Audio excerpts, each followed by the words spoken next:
are we even doing this? Well, here's the thing. Watching everyone else here, we're in Vegas, by the way. Watching all these other shows, they all have chemistry. They do. They're really good at what they do. And then it's like I look at us and we're just like, I don't know, literally cats and dogs, just like the intro. We didn't even put up our table skirt. No. So here's the thing. I probably didn't know how. I also am wearing a hat. Well, we're kind of scared of the engineer. And he's out of our earshot right now, so that's good. Very good. But, now we're breaking in and out, aren't we? I'm just going to keep going. Hopefully that is fixable. We are in Vegas. You're right. We're in Las Vegas. Dude, Stevie Squeezes and I are in Vegas. And I will explain why Stevie was so squeezable in a moment. But, yeah. Boost this up a little bit. Yeah, okay. A little on-air producing here. There we go. How about that? There. Who likes that? What is that? Who likes that? How we sounding? I think we sound great. We even on the air. Stevie Squeeze, though. Stevie Squeezes. Okay, so this is a real thing. I'll explain that in a second. Yeah, but okay. I want to set the table here. So set it. So we are. I'm all set it. We are here in beautiful Las Vegas. At the sunny Las Vegas. Unbelievable. I've never been in the Circa. It's great. I love it. Yeah, it's great. We're at so we'll tell you why we're here in our next segment. We're going to have someone from Circa stop by, and I mean, dude, they have some kick-ass contests here. They do. Like, we'll tell you all about it. But Circa Resort and Casino, now it's downtown, so we're not on the Strip. It's downtown. It's one of the few 21 and over resorts in Vegas, which is cool. Yes. Quite clean. And it's the one, if you've ever heard of Stadium Swim or seen the photos, or some of you may have been here, where they've got the huge deck rooftop sports book with pools and loungers and a DJ and everything. That's where we are, and it's kind of a pinch ourselves moment. It's kick-ass. Yeah, the Stadium Swim is pretty cool. The big giant TV that they have is excellent. Whoa. You okay? No, I'm not. We're hammered. Hold on here. All right, there we go. Just kidding. The TV, Or allegedly, we don't know. Yeah. The big giant screens at the pool are amazing. Like we have, I know my room is pretty perfect, and it has a great view of the actual pool, the Stadium Swim, and you can see literally everything that's going on there. A great environment down there. There's always people going down there. There's tables right off to the side that you can gamble on. They got the bar, you got the restaurant. But, dude, they got the big giant screen up there and other screens. It is a really cool atmosphere. And it's cool. I can't wait to go lay out tomorrow and probably Saturday. And Sunday. And Sunday. That's and right. maybe we'll be back. I'm not Monday. coming back. No, like if you have like if you like sports, which is what you do. It's certainly a guy's play. Like right. if you're coming to Vegas on a guy's trip, I can only imagine what the NCAA tournament looks like out there. Oh, 100%. You know what I'm saying? Like, because the weather's probably not going to be super hot, so it's actually probably peaceful and nice out there.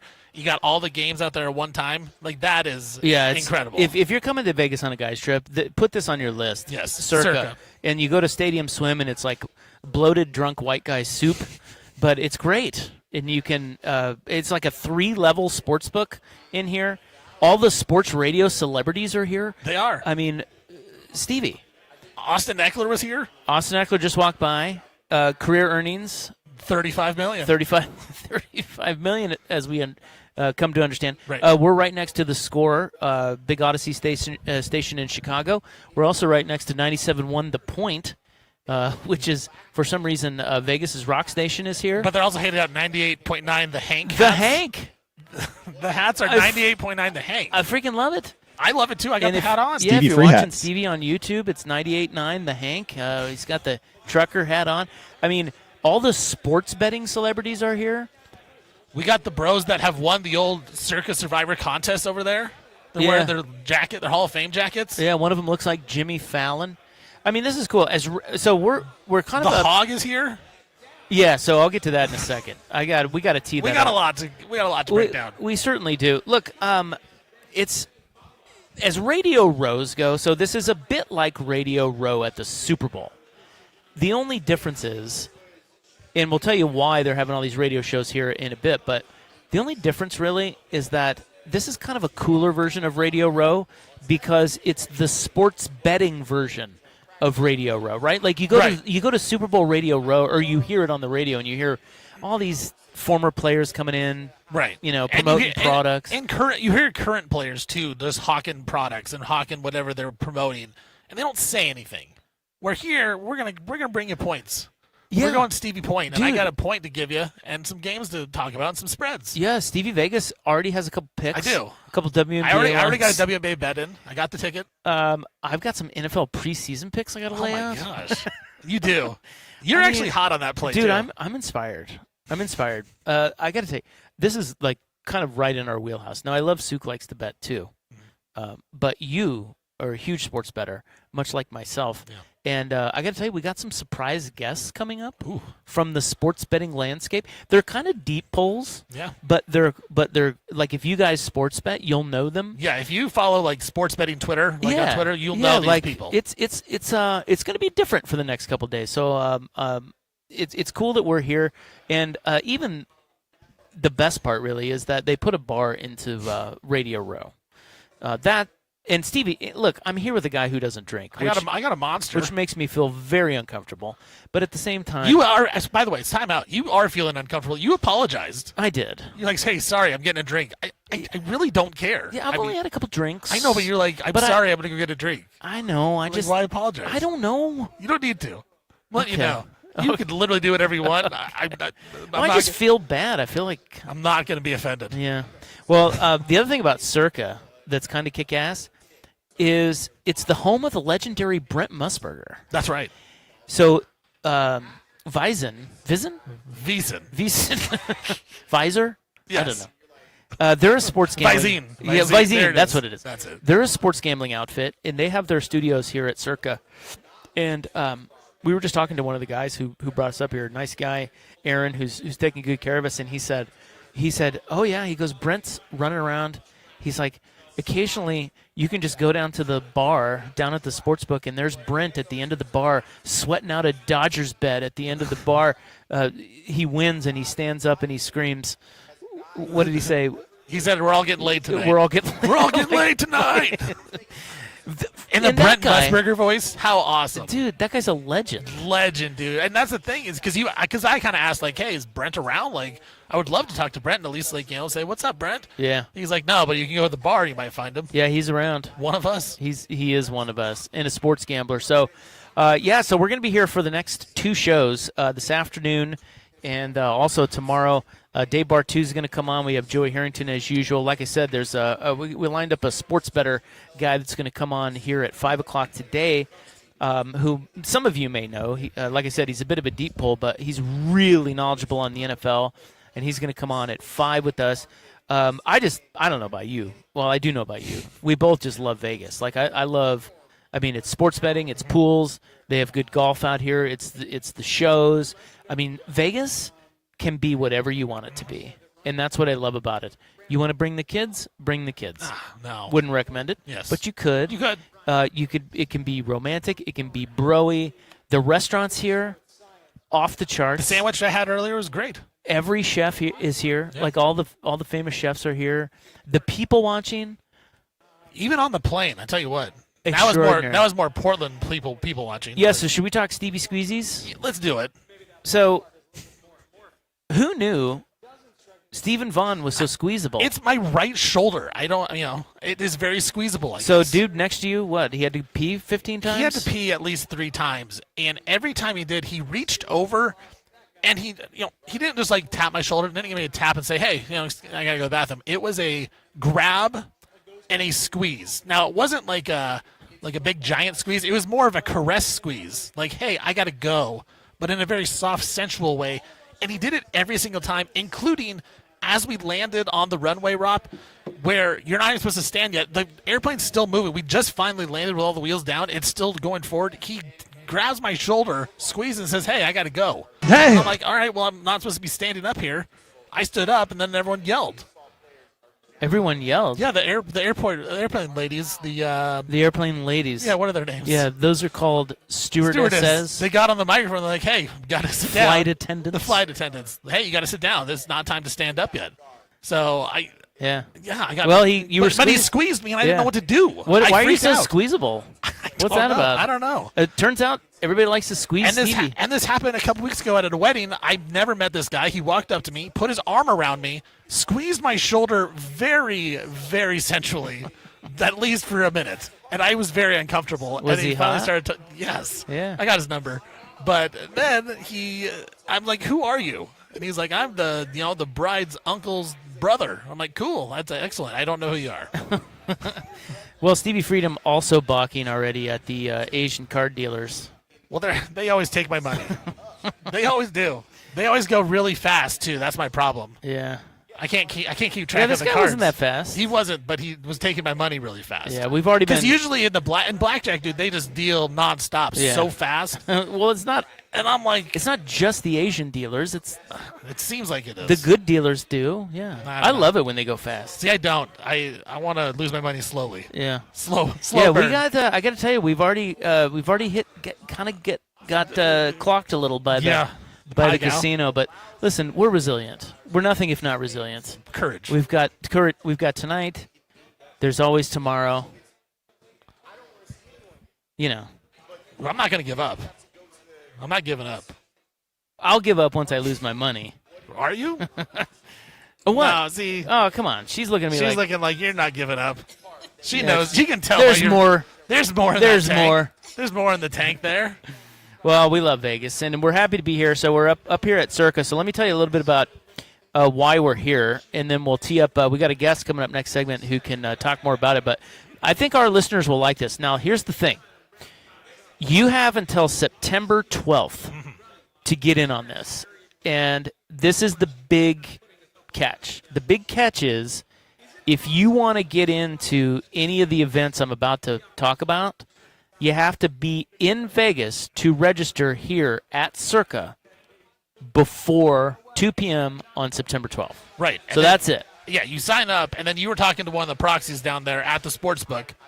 You once She was you, laying it on thick. yeah. Once you sign up, though, I said media should get in free. I agree. She didn't agree. She said no. You actually are double the price. $100,000. One mil for you, Rob. But no, Only 32 entries. Well, we'll talk about that in a second. yeah. So then you can call in your picks. Yeah. So call you. them on the telephone. So here's the thing: you have to register here, but you can play at. But you play can in Oregon. play all season long Yes. anywhere in Portland, in Vancouver, wherever you are. So there's 3 contests. There's Circa Million, Circa Million 8. Yes. And that is $6 million in guaranteed prizes. So what it is and you can get a bunch of guys together and That's do right. this together. It doesn't have to be all out of your own pocket. But it's $1,000 per entry. And there's a max of 10 entries. Very simple. You pick 5 teams against the spread Right. every week. And the winner, very simple, based on record, gets $1 million.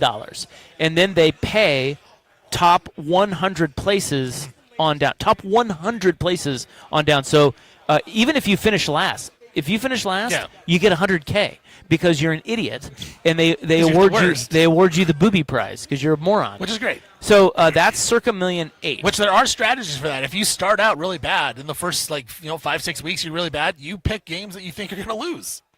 Yeah. I yeah. would go for the booby prize. So you have a good point. It's like you get 4 other buddies, you just split it. Just be terrible. Right, but then you just split it, then you each get 1 pick every week. Would it be easier to go for the $6 million or the $100K? Well, I think I would try to go for the $6 million, and then I would lose. Win the $100K. Right, then I'd win $100K. But it was all my legitimate picks. So there's 2,909 entries in that one so far. Okay. So not that many. No. Like that's a good. So you're telling me there's a chance. Yeah. I mean, well, again, pick 5 teams against the spread. The spreads are all the same for everybody, so nobody's getting an edge in terms of the number. Right. Right. You're not betting. Yeah, it's not against Yeah. the sport. You're just betting with everyone So else. get your smartest football buddies, and you can do Circa Million 8. Now, if you don't like that, you can do Circa Survivor, and that's $20 million in guaranteed prizes. It's also $1,000 to enter, maximum of 10 entries. But again, you can get your buddies together and all chip in, and that's very simple. You pick one team straight up every week to win. If you lose or the team ties, you're out, and you can only pick each NFL team once. Yes. You guys know Survivor. So you go 20-0. or you're the last man standing. You win the pot. And the reason it's 20-0 is because there's 18 weeks, but then it's also the Thanksgiving Day or by itself, Right. and then the Christmas Day Right. games are by themselves. So you do have a little bit of a strategy where you have to make sure you have at least one of the teams that plays on Yeah. Thanksgiving still around then, and then Christmas as well. So little strategy in this one, which makes it a little tougher. But at the same time, that's where you can kind of maybe make a move there. And oftentimes these things don't go all the way to the end. Right. And if that's the case, everybody left standing in that last week where there's no more entries, you just split it. Last year they said 5 people split $19 million. $19 million. That sounds good. Already 13,000 people in that one. And then here's the big one. This is the one I'm signing up for. And they call, I bet you are.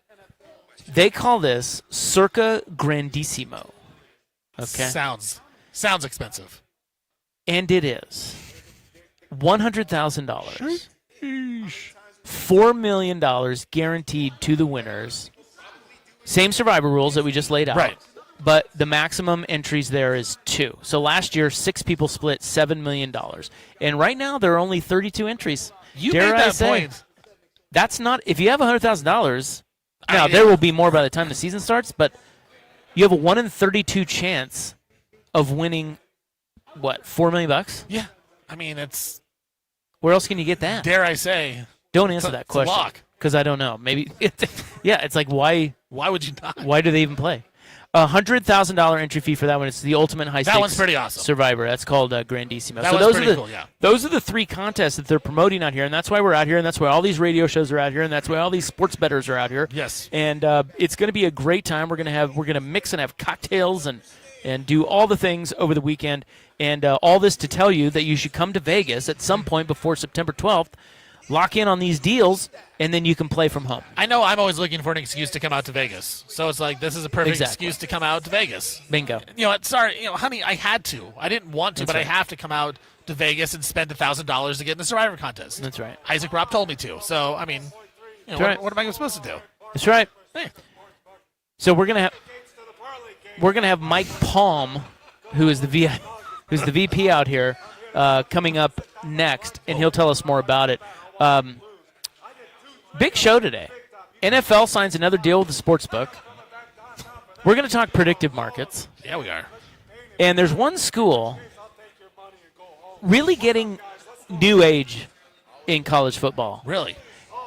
And it's not Oregon. And I think Oregon could take a page out of its book. Because anything you go new age, it's always usually Oregon's the answer. Yeah. Like, hey, there's a new I think there is a school. there's a new age school that's doing something new. It's usually answer Oregon. Well, listen, Oregon has done a great job over the last, 20, Yes. 25 years building their brand. But I think there is one school that is actually giving them a run for their money with, the new age of college football, the NIL, sort of the college football experience. And we'll tell you who that is, and we'll talk more about that coming up. So Brandon's back in the studio.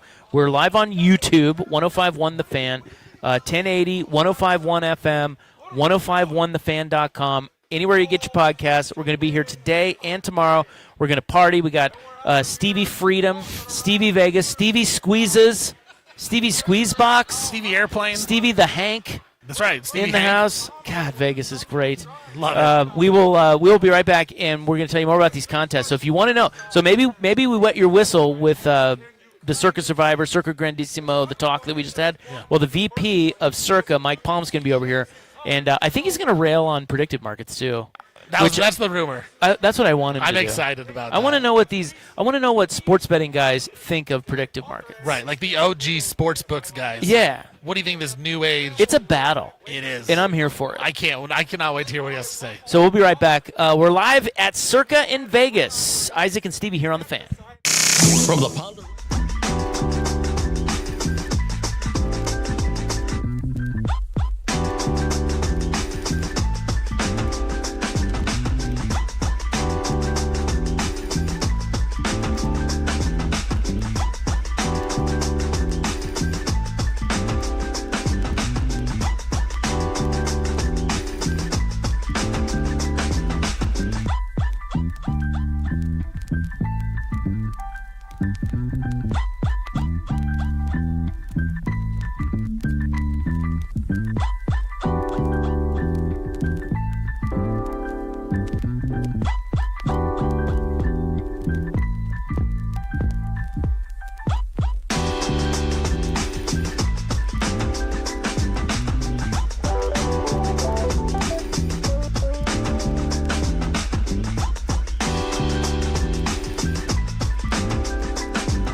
1080 AM.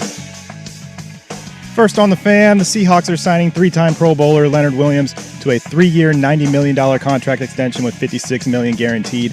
The new deal will make him one of the highest-paid defensive tackles in the NFL. Packers star running back Josh Jacobs was charged with 2 Class A misdemeanors stemming from his arrest in May after an alleged domestic violence incident at his home near Green Bay. Jacobs is subject to a suspension by the NFL, which is conducting its own investigation.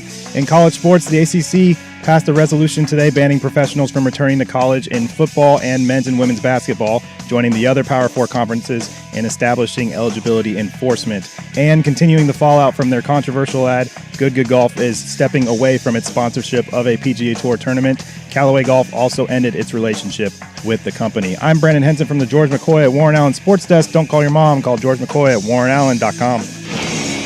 This is the Fan Sports.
What has happened? So Circa, I hear you guys opened right after COVID kind of kicked up. I feel like sports betting has exploded. It certainly has in our state. We're in Portland, so it became legal right before COVID.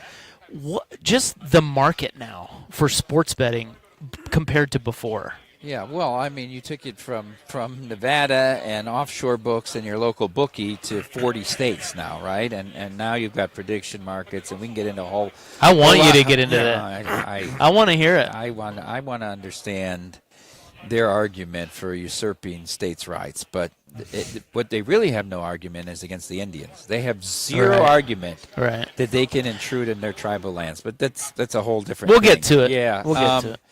So it's been tremendous, and I remember Derek, it was 2017, saying, we're going to have lunch tomorrow at the South Point. We're going to talk to Bill Adee and Brian Musburger and Brent Musburger.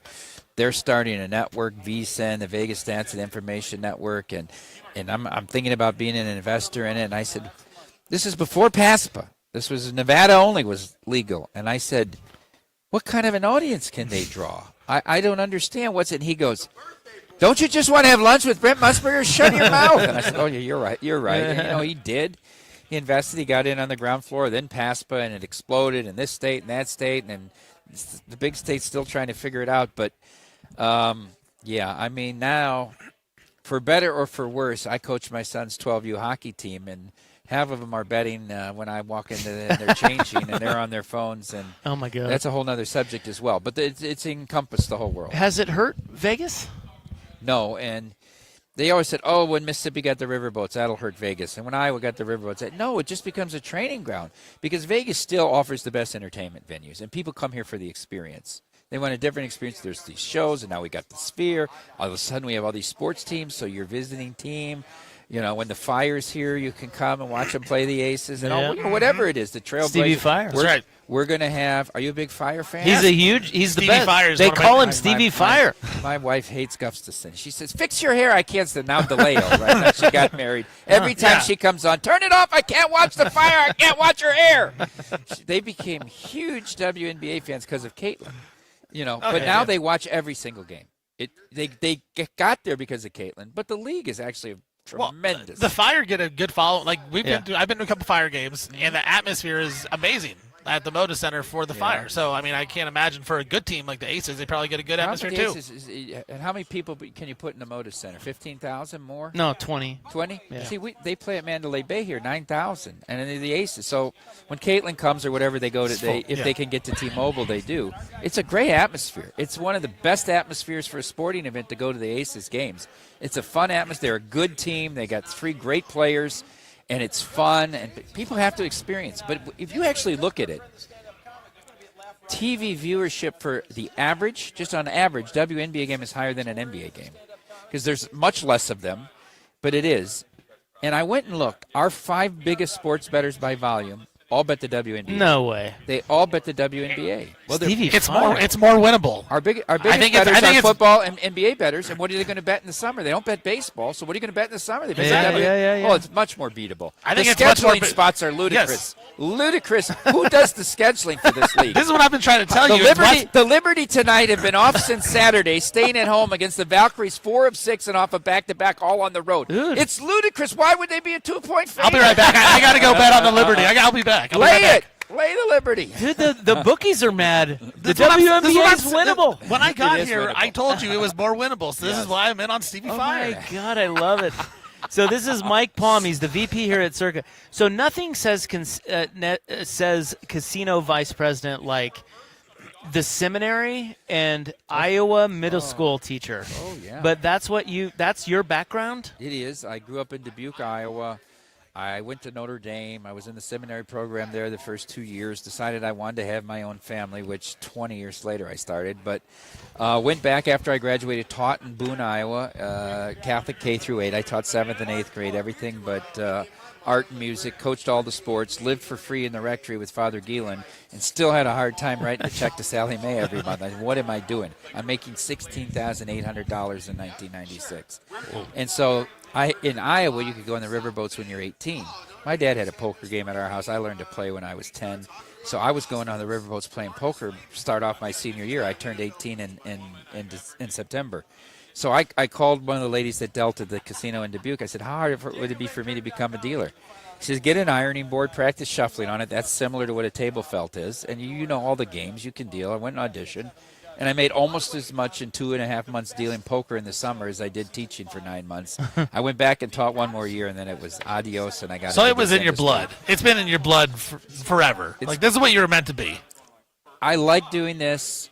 My dad had parlay cards and that, and they worked in a big St. Regis paper plant, so I would grade the parlay cards for. But I still miss the teaching, and now I coach my kids' sports team. My son's hockey, my stepdaughter's basketball, softball, volleyball. So I get that fulfillment out of that side of it. But I don't know who I'd trade jobs with. I mean, this is a pretty awesome. Pretty job sweet that I game. have. You did sports betting professionally? No, I've never bet. I semi-pro played poker. Okay. I never bet, but I'm an everyday bettor, right? And I don't really love betting in the NFL. I think it's really hard. Yeah.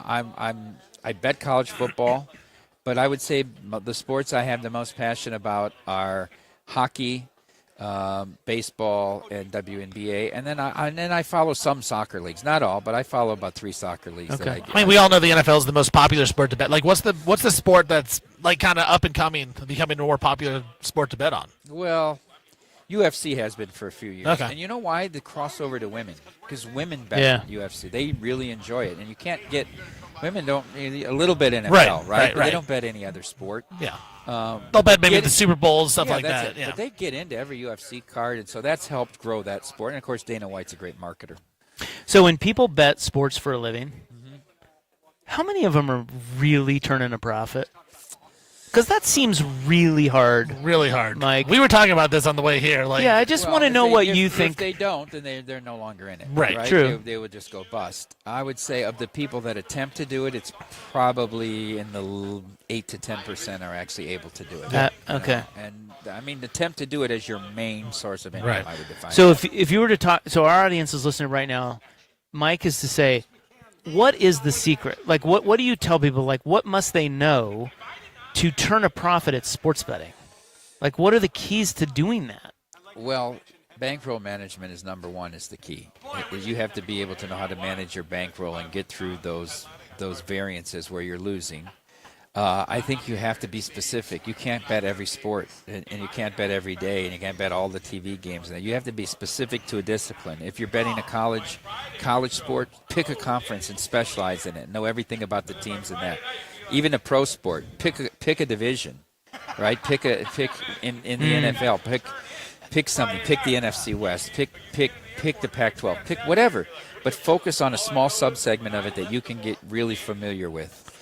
And then you have to have a lot of outs. You have to have, I don't know how many people operate sports books in Oregon. So by outs, you mean different places that to you can place put a bet. down, Yeah. right? I don't know how many independent lines you have in Oregon. 0. Yeah, but we have DraftKings, and that's it. Yeah, that's it. the And we the can't- problem. So and we can't- can't even you cannot be a pro yeah, bettor. and we can't even bet on No. we can't bet on college sports on the So DraftKings you app can't either. do it in your state. I mean, you could do it illegally.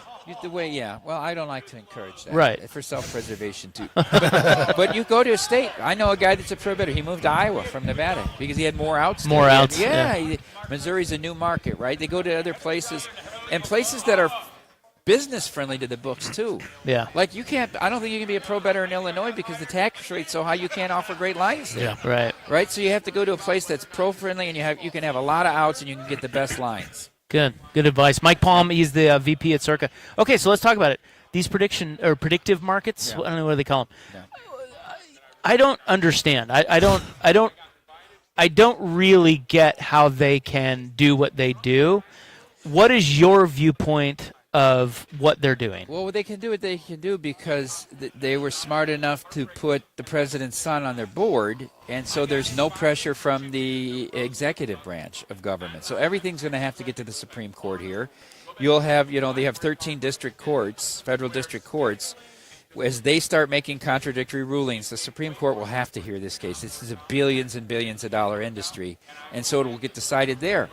I sit on the board of directors for the American Gaming Association, and we work with all the senators and the Congress people, and it's really hard to get it done because the Republicans don't want to go against Trump. His son's invested in it, and so we just have to wait for it. We feel, and I think rightly, that states have a right to govern gaming within their own state, right? And that's been settled. These prediction markets were meant to hedge futures on commodities that had significant public impact as commodity prices changed. Not sport. I mean, this is sports betting. Right. They call it prediction market. Right. If it looks like a duck, right, it's sports betting. So the problem here is it's unregulated. And they can say, the CFTC regulates it. The CFTC is 1/10 of the size of the SEC. Don't talk to me that they're a regulatory body. They're supposed to have 5 commissioners. They have 1, Michael Seelig, who's more of a cheerleader than a regulator for them. But I'll give you some examples. I mean, you can, and you'd say, I want a contract, right? So on the Liberty, you would say, I want to lay 2.5 on the Liberty. I'm looking for somebody that wants to take 2.5, and then it's not minus 110 because they're taking Right. small. It's like minus 102 or whatever. Yeah. As a starting point. So they also offer things where the guy on the other side can affect the outcome or knows the outcome already. That's the thing. It's not regulated. Do you know that there was more money wagered in Nevada on prediction markets on what would be the first song at halftime of the Super Bowl than was wagered on the Super Bowl That's in regulated crazy. sport books? That's And guess what? 500 people knew what the first song was going to be. right. That's something you can find out if you Because have how about all connections. all the people that were his musicians Yeah. and the dancers Right. and Yeah. everybody that was in the stadium while they practiced. All the They already choreography, knew. yeah. I know a guy that's a pro bettor made $800,000 on it because he knew because his friend was one of his dancers. Sheesh. And he bet, how about the guy in Paris? You could bet on the high temperature in the world capitals, right? Yeah. The official high temperature in Paris is kept on this Charles de Gaulle Airport back road, this thing that takes the temperature, right?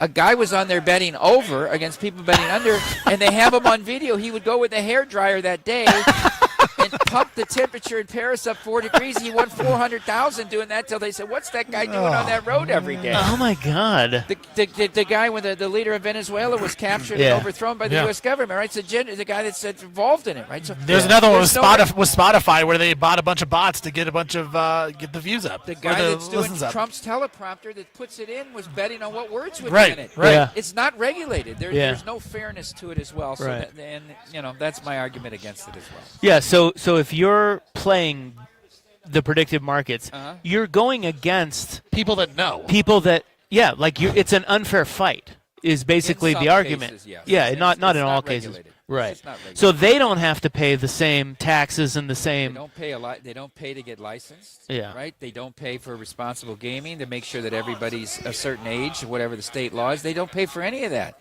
The tremendous amount of fees that you have to pay to be regulated, and so it is very much nor the taxes. It's not a fair. Yeah. Okay. So I know they're trying to pull you out of here, but let's talk about these contests. These are the you got time? Yeah. Well, the guy's a Fire fan. I'm gonna make time. That's right. Let's talk Fire. Right, Mike. Guy's a Fire fan. They call him Stevie Fire. Stevie for Fire. heaven's I sake. can't listen to the coach with the accent though.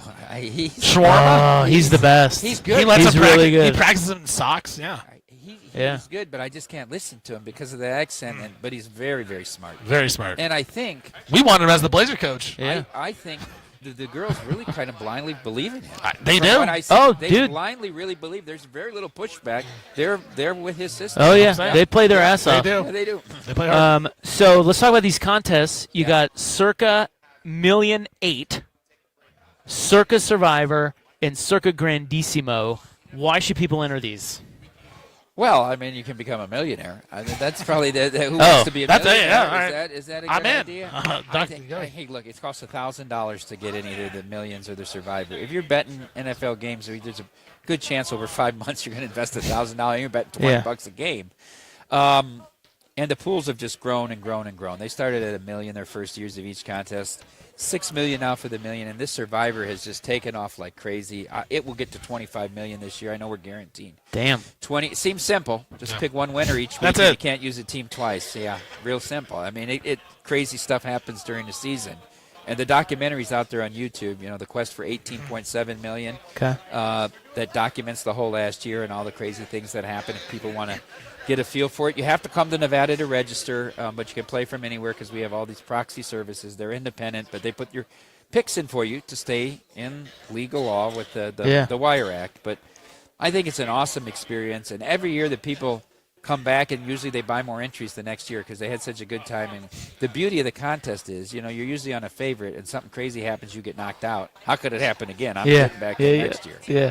Do most people get in Survivor? Do most people get knocked out in the first week? No, I mean that not most people. I mean, and it goes crazy year to year. Last year we didn't really see our big chunks of knockouts till week 5. The year Okay. before was chaos, and Was it? by week 3, 97% were out. I mean, so Is that right? Yeah. Damn.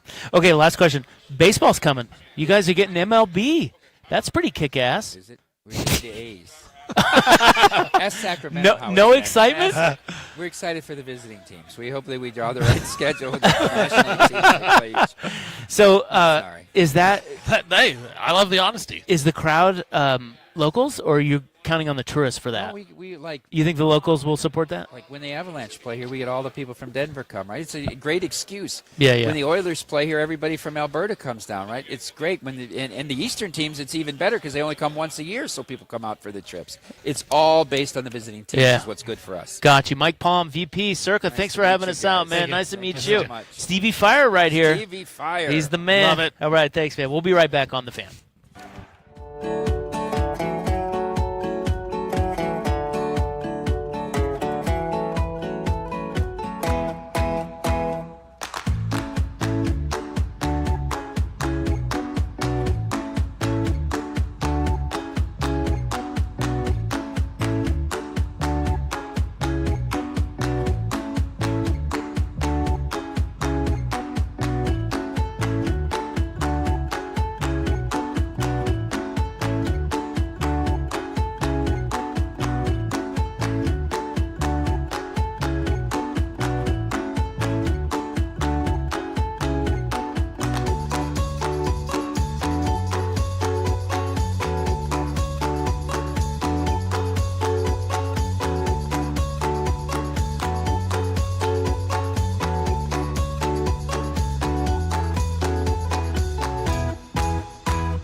I think you guys are going to like him. He's a respected. If you follow the sports betting space on social media, you probably know him, and he's going to sit down with us here in our next segment.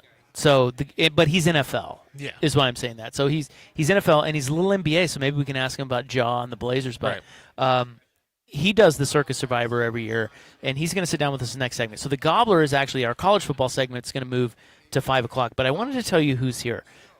I'm not making this up. So we're on Radio Row here at Circa in Vegas, downtown Vegas. Okay, we're having a lot of fun. They put a bar, literally a 30-foot putt from here. So they get it. Yeah. There are 30 different radio shows here. That's right. Right next to us is The Score in Chicago, which is a famous sports station. They have like 104.3, The Score. Yeah, I mean, they have social media people. They have executive producers. They have cameras. Dude, they have a guy in a suit whose name is Mitch, and all he does is stand around and listen. He hasn't said a word to the people, but he has had his hands on his hips or hands in his pockets. In a suit. Listening Yes. in a suit. Yes. Just taking mental notes. Yeah, and I think he's judging them on everything that they are doing and saying.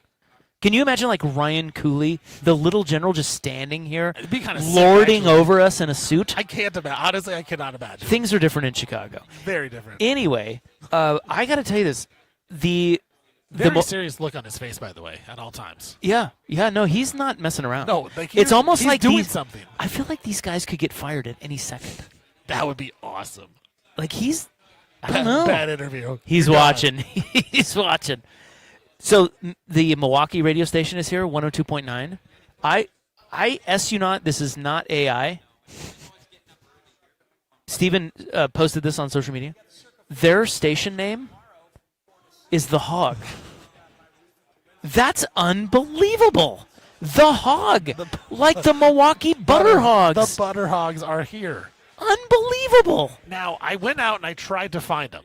Where are they? I couldn't find them. They did not have. They didn't have a table skirt at all.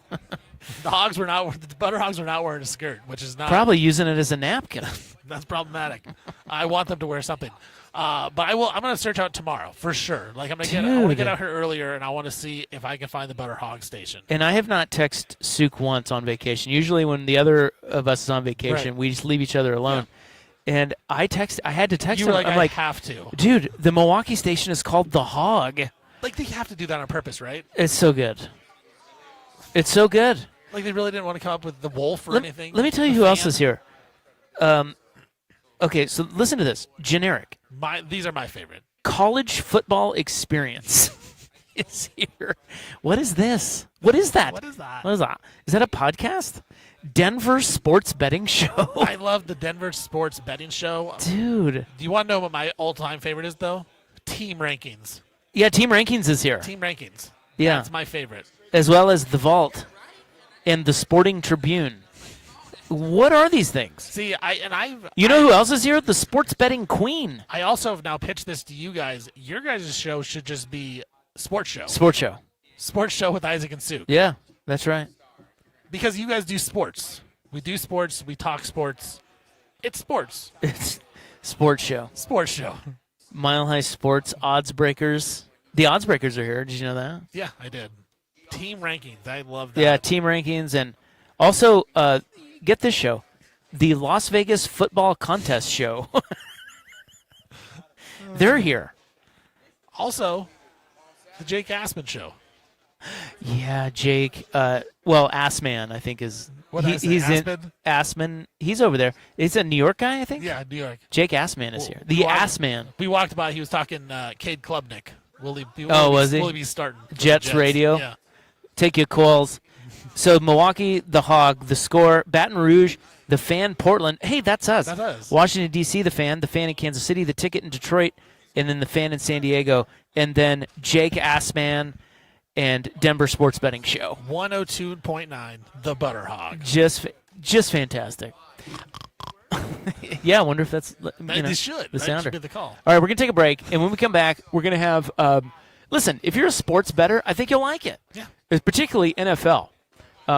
This guy's pretty good. I've followed the sports betting space on social media a lot over the last handful of years, just to see who's good, who isn't, who has good stuff, who doesn't, who's to be trusted, who isn't.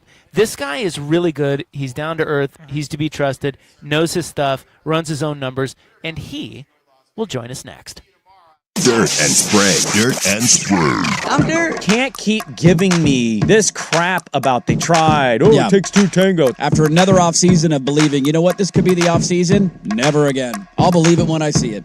Never again will I go into an offseason thinking, you know what? But Giannis is going to sign the extension. I think this is the offseason we do it. I promise you. Mark my words, Rip City. I make that commitment to you. Never again will that be the thought. The home of Dirt and Spray. Weekday mornings from 6 to 10 on the Fan.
1080 AM. First on the fan, the Seahawks are signing three-time Pro Bowler Leonard Williams to a 3-year, $90 million contract extension with $56 million guaranteed. The new deal will make him one of the highest-paid defensive tackles in the NFL. Packers star running back Josh Jacobs was charged with 2 Class A misdemeanors stemming from his arrest in May after an alleged domestic violence incident. Jacobs is subject to a suspension by the NFL, which is conducting its own investigation. In college sports, the ACC passed a resolution today banning professionals from returning to college in football and men's and women's basketball, joining the other Power 4 conferences in establishing eligibility enforcement.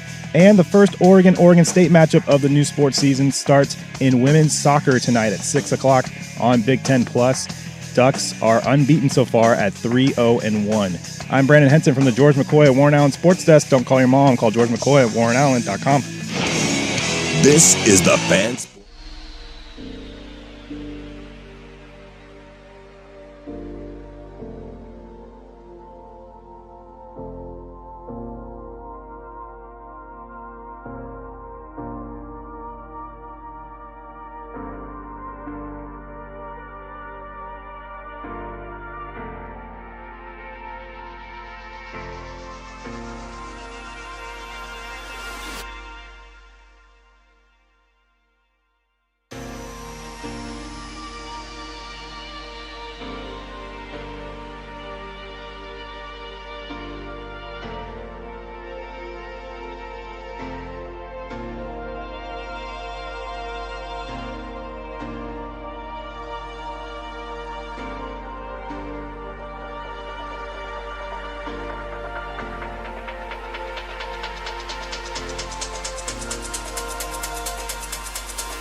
God, I love the that. 21 and over. Get rid of those damn kids. Now, listen, I teased this by saying we have a special guest here, and I'm happy to have this guy. Like, you can't miss him because of his look. He lives in Long Beach, California. He's got the long curly hair, just the surfer vibe. But let me tell you something. This guy is as good as it gets. If you are in the sports betting space, particularly for the NFL, or if by some chance you love tennis, we have with us here at Circa whale capper Drew Densick, who is just, and I'm telling you, I have scoured the sports betting, social media space as I've used Stevie, and you're one of the good ones, man. I got to hand it to you.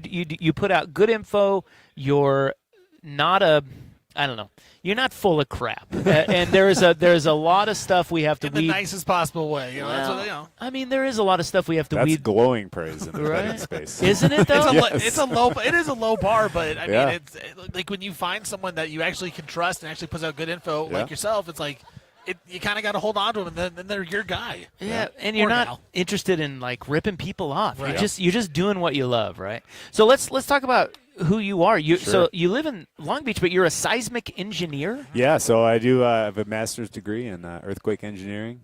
Seismic hazard is my specialty. So if you have a critical infrastructure project, there's a decent chance that someone on my team or me personally or someone like me is doing the earthquake ground motions for you so that we can design your structure to withstand the big one. All right. And it's a really, really interesting field to be in. That is. We're constantly learning more. Every Yeah. time there's a new earthquake, we get data that changes our understanding of things. Bro. And it's young science. Makes me feel good at my job, man. Yeah, no kidding. Jeez, it's I actually I just thought you were a sports bettor. Here he yeah, is. it's like, Well, so you're the- like an actual smart person. So this is the funny thing is Doing that cool things.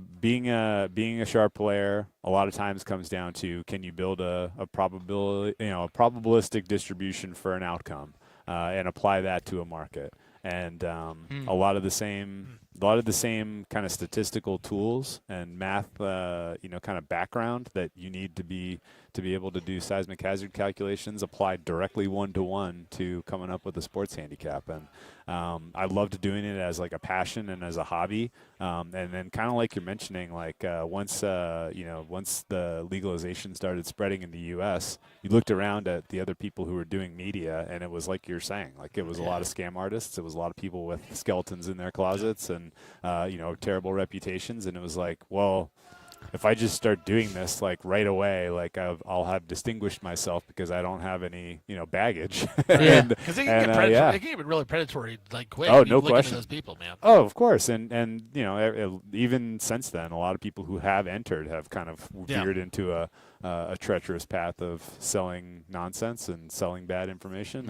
And we give all of ours away for free just because we're passionate about it. Huge part of my process for betting an NFL week literally is getting on the deep dive with my podcast partner Andy, who I only met because we both care about betting football. He's from Minnesota, from California. First time we met was after we had done 100 podcasts together. But like part of my process is talking through, okay, this is what I made the number. This is when I entered the market. The market has moved with me. It's moved against me. And here's why I bet it.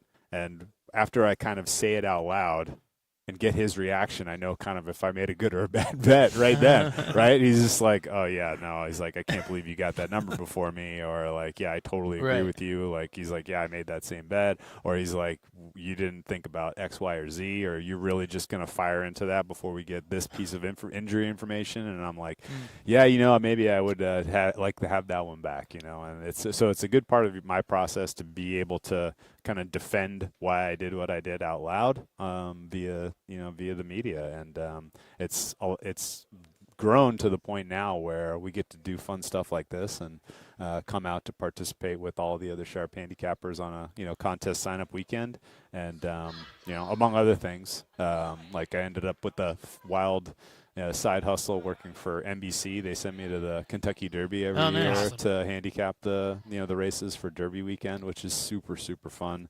And then gotten to go to a couple Super Bowls at this point. Media Row, Radio Row specifically at the last handful of Super Bowls. So it's was not ever part of the plan, but it's cool, absolutely awesome. And obviously you love it.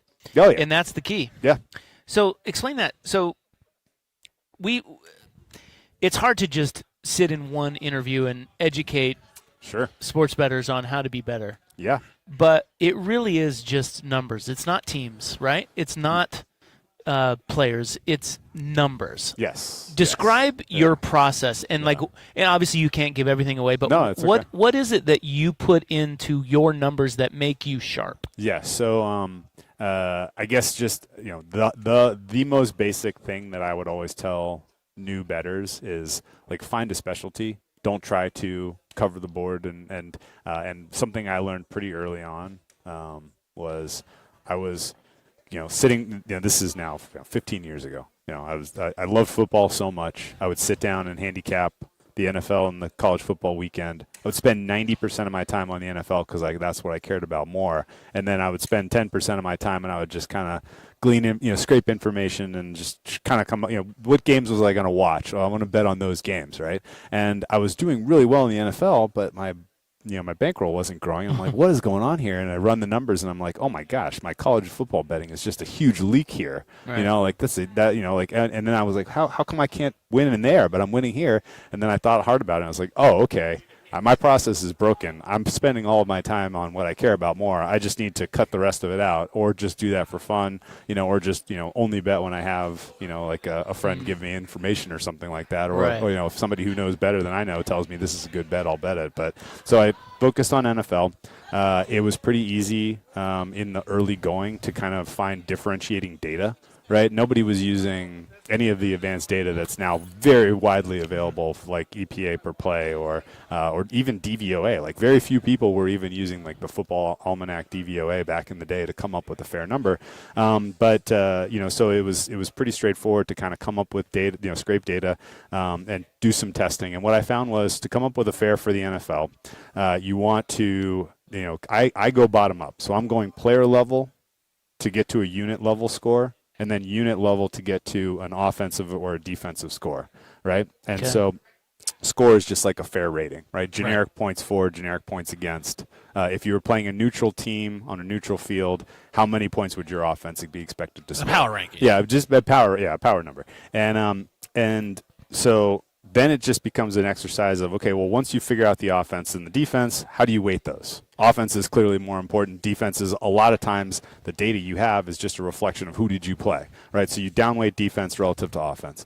When you boil into offense, okay, it's very clear to me that the number one predictor out of that offensive score is what's coming from your quarterback and offensive coordinator combined. Right? You don't ever. There's so many people who fancy themselves quarterback evaluator. Right? It's, okay, great. Like, I don't care if you see Brock Purdy throw a ball and you don't love the velocity on it, or he doesn't have the right footwork. Like, the fact that he's paired with Kyle Shanahan means that duo has to be one of the highest rated, combined quarterback offensive coordinators in the league. You just have that is a super high floor starting point because Kyle Shanahan is calling the plays, coming up with the scheme, right? And so I keep the quarterback and the offensive coordinator bin together.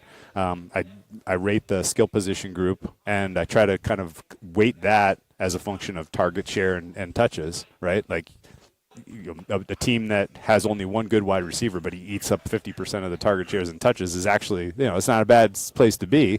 You're thin, you're fragile, but you have a pretty good, starting point, and then offensive line for offense. And I tend to go about 60-20-20 in weighting quarterback, offensive coordinator, skill position group, and offensive line when coming up with an offensive number. I'm trying to get to like a percentile. Right, so if you're an average team, you're at the 50th percentile. If you're one standard deviation better than an average team, you're at the 84th percentile. Right, and so I'm looking like kind of through that lens to figure out, if you were playing an average team, what would your offense score in terms of percentile? What's the range on that? Right, like how uncertain is this? Right, I can tell you pretty clearly, like the uncertainty on a player like Tyler Shuck is, something like 5 times the uncertainty on a player like Aaron Rodgers. Right, like we know exactly what Aaron Rodgers' skill set is and the system he's in, and the weapons he has to work with. He's going to fall into a narrow band, whereas Tyler Shuck, you have some data from last year. It's a small sample size, and whether it goes up or whether he repeats or whether he regresses is kind of still we got to learn. To that point, you talk about coaching staff with Kyle Shanahan. We're from Oregon. We're Portland. Sure. Justin Herbert gets Mike McDaniel. Yeah, it's crazy. How big of an upgrade is that? Like, is it a wide range of outcomes with Justin Herbert, or have we kind of know what he is? Yeah. So, like, what's your thought on that? So there is no doubt that across all 32 teams, the number one clear biggest upgrade in terms of rating a team because of a coaching change was that. Okay. Mike McDaniel going to the Chargers, was seismic. Not to be cute, but it was seismic. Mike McDaniel is in rare air among elite offensive coordinators in the NFL, and you pair him with a quarterback that is as talented and has the skill set like Justin Herbert, and the ceiling is very, very high. There are limitations in how high I'm willing to go, and my bands on that collaboration are pretty wide.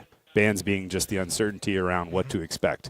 And the reason is it has nothing to actually do with Justin Herbert's skill set or Mike McDaniel's game plan. It's the kind of the rest of the pieces. Right? Like Mike McDaniel, in my opinion, like there's a world where and this is now way inside baseball, but like you kind of have to be grounded to what the market expects about this. It's not a surprise that Mike McDaniel is a good offensive mind, and people are excited about that marriage, right? My guess is that maybe people are a little too excited because they see what has happened to Tua, and they're like, oh, man, if Mike McDaniel got that out of that guy, what's he going to get out of Justin Herbert, right? They just do they do the very simple triangulation, and they're like, oh, my God, this is going to be spectacular. The reality is, like, Tua, when they were making beautiful music together, he was a different player. Like, he had more mental faculties. He was not as limited in his ability to evade the pressure, and he regressed monumentally as he went into his final season with the Dolphins. And it's gotten even worse now to where he's losing a quarterback job where he's not facing competition, which is pretty impressive. But the general kind of thing that I'm seeing when I'm looking at McDaniel's success is he had godlike weapons with Tyreek Hill and Jalen Waddle, and he had at the time, I think, kind of a reasonable, protection, and was asking Tua to get rid of the ball pretty quickly. He was asking him to throw into anticipation, and he was able to make music that way, and you kind of now flip that to like it's not a perfect fit with the skill set Justin Herbert has. He wants to hold onto the ball a little bit longer. He has a much longer windup. Right. It's going to take longer time for the ball to get into the air out of his hand. And then hit the skills position group in Chargers. I'm a little little questionable. Like particularly that wide receiver room, and then the injury to the center in particular. Makes that offensive line one of the bottom 5 in the NFL. Yeah, they were so bad last year. That's what killed them last year. Yeah. Yeah, and now it's interior. To your pressure. point that Herbert holds onto the ball anyways when the line can't block. I mean, that's a terrible combination. Yeah, so it's I have like a little bit of tempered enthusiasm there, but that said, like it is true, and the market knows this and reflects it to a degree that. McDaniel is going to be a massive upgrade over Roman, and I'm dying to see the chemistry and collaboration between Harbaugh and McDaniel, because that is oil and water in terms of just personality. Oh my God. And if Harbaugh is literally if he swallows it and says hey. Like, this is your show. I'm not going to, try to put too many fingerprints on this. Then that could work out magnificently. I think, the Chargers are a fascinating team in a lot of ways because the sequence of their schedule. They play 2 really easy opponents out of the gate, so it's highly likely that they're going to, jump out to a lead. Well, actually, it's certain that they're going to jump out to a lead in the West because Chiefs and Broncos play each other, so somebody has to lose. 2-0 gets them into kind of a nice early spot, but then the next sequence, they go right to war with some of the best offenses in the NFL. I don't have a ton of doubts that their defense is going to be kind of in the ballpark of where they were under Jesse Minter, just because, if there's one signal from Harbaugh, he knows how to hire a defensive coordinator, and it seems like this was pretty carefully thought out. How he got O'Leary into this job, sending him back to college, knowing that Minter was going to get hired and that he was going to bring this guy back. It feels very planned and calculated, and I think it will work. Chargers games are going to be must-watch because you're going to instantly get information on, are there limitations with the skill set group? Is the offensive line a liability? Or is Mike McDaniel's magic, is his scheme and his ability to kind of create space, misdirect, generate a plus EV running game, is all of that enough to kind of, cover over some of the limitations? So this is Drew Densick. He's Whale Capper. You can listen to his podcast, one of the best ones out there on the NFL. It's called Deep Dive, gambling podcast. Every week, you guys go through every game. If I were to say, so you're a sharp guy. Who is the public on that they like coming into the NFL season that you would say, well, be careful? And then who's the team or teams that you guys are looking at that you believe are undervalued?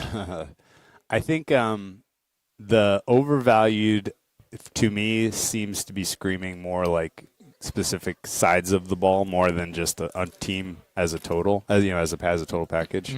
There's 2 teams that stand out in my mind. The first is the Lions, as overvalued. A lot of people kind of think about handicapping a lot of times this part of the year specifically because they're drafting fantasy football teams. Right. They're using fantasy football brain, and they're like, Amon-Ra St. Brown, Jameson Williams, Jahmyr Gibbs, like. This team is going to be unstoppable offensively. They'll be good. The offensive line has question marks. Goff played his best football when Ben Johnson was calling the plays. Yeah. Drew Petzing is not my cup of tea. I think the very clear evidence that you got from his experience with the Arizona Cardinals is that Clayton Adams knows how to craft a running game that can overcome limitations in skill position. Skill. It's at in terms of skill. And as soon as he was gone, Petzing kind of didn't really have any novel ideas. Wasn't able to do much. So he's going to have to kind of prove it to me to be interested in that offense, kind of getting into top 10 level. Tough division as well. And then the other side of the ball for Detroit, people seem to be excited about the pass rush while ignoring the fact that they don't have linebackers or a secondary. Yeah. And I mean, like if you were a passing game coordinator in the NFL and you see the Lions on your schedule, I think you're licking your chops. Like this until this group gets Branch and Kirby Joseph back at safety, that's the worst secondary in the NFL. And it's tough for me to, the Lions, I think, know the assignment. They're going to have to score 35 points to get wins. But that's a fragile place. That's a dangerous place to live. Just ask them. Yeah. They lost to the Commanders because of that Yeah. reason, right? Gave up 50 or whatever it was. Exactly. So it's, to me, the Lions, people look at the skill position group. They're obviously fawning. They look at how easy the schedule is perceived to be, and they're like, well, this team's winning 12 games. And to me, the Lions have a very, kind of much lower likelihood of getting out of the NFC than right now that they're priced by market. Like the gap between the Lions and the Seahawks and Rams, who I have at the top of the NFC, is pretty big. So I wouldn't, if you said today, either if LA is hosting Detroit in the NFC Championship game, to me, that's close to a 6-point spread. Oh, wow. It's a big gap. And I would say Seahawks probably more like 4.5. But, you're outside of a field goal against the teams in your conference that are kind of the class. So I think the Lions don't have, kind of nearly the path that people are expecting. And on the AFC side, I'm scratching my head about the Houston Texans being a little bit of a darling. There were a couple of early projections, particularly the FTN projections, that kind of put the Texans at the top of the AFC that kind of completely caught me by surprise. Was them, and you look at what they're projecting for their offense, and it's a lot of hope and a lot of faith in an offensive line that does not especially look fixed. I don't know that I've seen enough out of C.J. Stroud in terms of his development since his rookie year to suggest that he's going to roll out of bed and that guy is going to show up, or a guy better than that guy is going to show up. And, questions for me about the offensive coordinator and the scheme. They're losing important pieces in the skill position group already.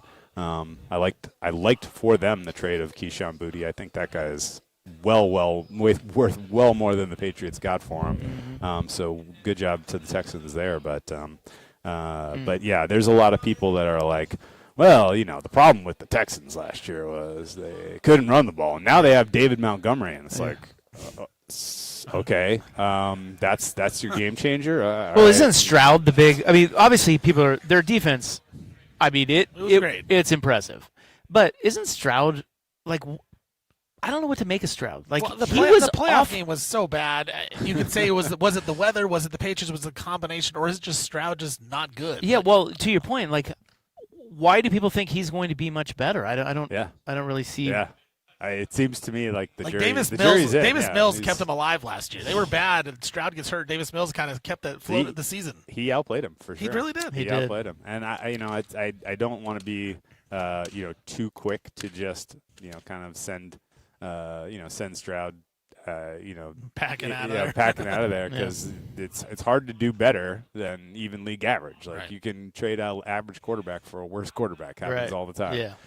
But the idea that he's going to be able to go toe to toe with the elite quarterbacks once the going gets tough, I think is where I would draw the line for him.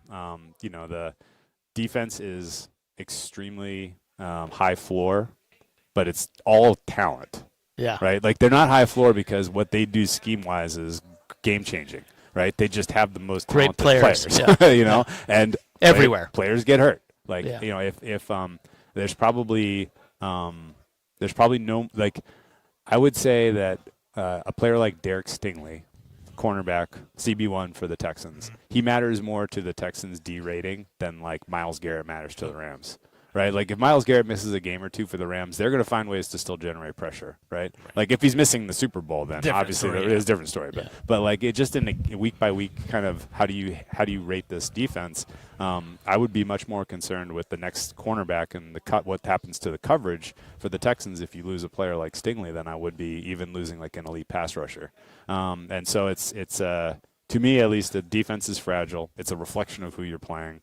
I have a handful of totals bet for week one already, and I don't have very many overs, but the over in the Texans Buffalo Bills game to me looks like it's 3 points too low. I 44.5. Yeah, it around should there. be like more like 47. The Buffalo Bills in the offseason changed their head coach, put in their offensive coordinator. It's very clear that Josh Allen has a huge amount of influence in what they do.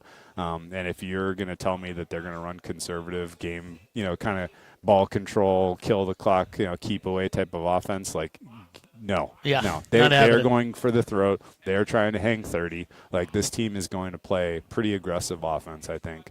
And their defense, I think, also has questions. So I'm prepared to see, the Texans give up more points than people are, kind of envisioning in week one. And What about the I other don't side? think that game goes over. The sharp side, your side. Sure. Guys or teams that Yeah. people are sleeping on that you guys value higher. This is tough to say that people are sleeping on him, but like the kind of the easy button in the NFL this year as far as believing in a team is the Cowboys. The Cowboys hired Christian Parker to run the defense.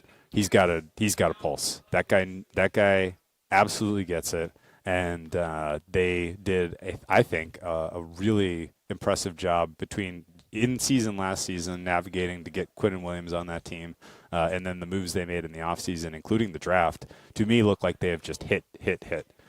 Caleb Downs was a magnificent. He fell to them. Landed in their lap. They've got a handful of young linebackers now that they can rotate in, and that was a huge area of weakness for them. I don't know that it's going to be a top 10 defense necessarily, but they were the 32nd defense with a bullet for huge portions of last year with all the injuries they had. And I think that that unit being kind of league average or better elevates the entire team. The NFC East, to me, is pretty weak. I think there are huge questions and limitations with the offense for the Eagles. Certainly out of the gate there will be. The offensive line injury for the Commanders seems to have unraveled that season before it started. I was a little lukewarm on how excited everyone was for the John Harbaugh hire in New York. I was like, are you sure? Like, it kind of seemed like Baltimore was pretty happy to be rid of him. And Right. that was as good a situation as Everyone exists seems in over their football. skis about Jackson. Yeah, Dart, too, right? we're sure. Jackson Dart's he's really going to play 17 games. He's not going to get Right. himself hurt in week 2. Scadaboo's going to play.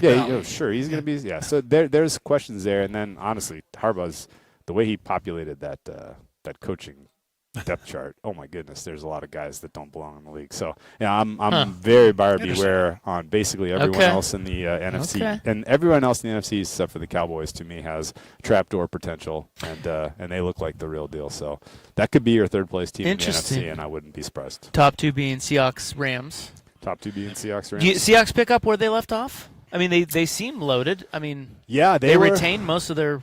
They were kind of in the perfect position after that Super Bowl win because, number one, it was early. I don't think they realistically thought in year 1 of Sam Darnold they were going to win the Super Bowl, or year 2 of McDonald that they were going to win the Super Bowl.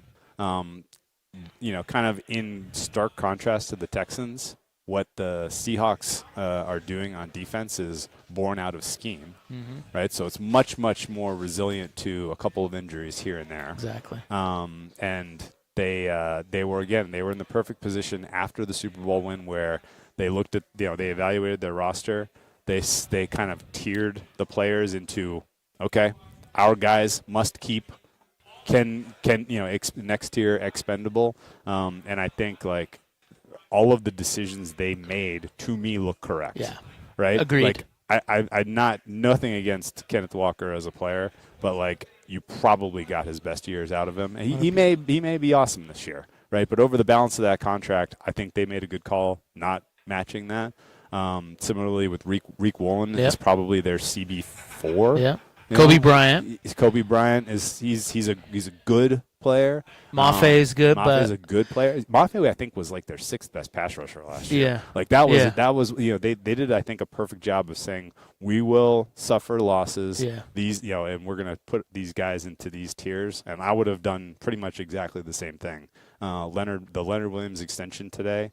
That's a steal. Bargain. That's a steal. Bargain. Like you have to pay a defensive tackle of that quality 30, and they got him for 30. Yeah. Like that's not an overpay. So I think John Schneider is kind of he's he's putting on a clinic of how to run a franchise. Yeah, he's getting them before they're going. Yeah. Before the market Yeah.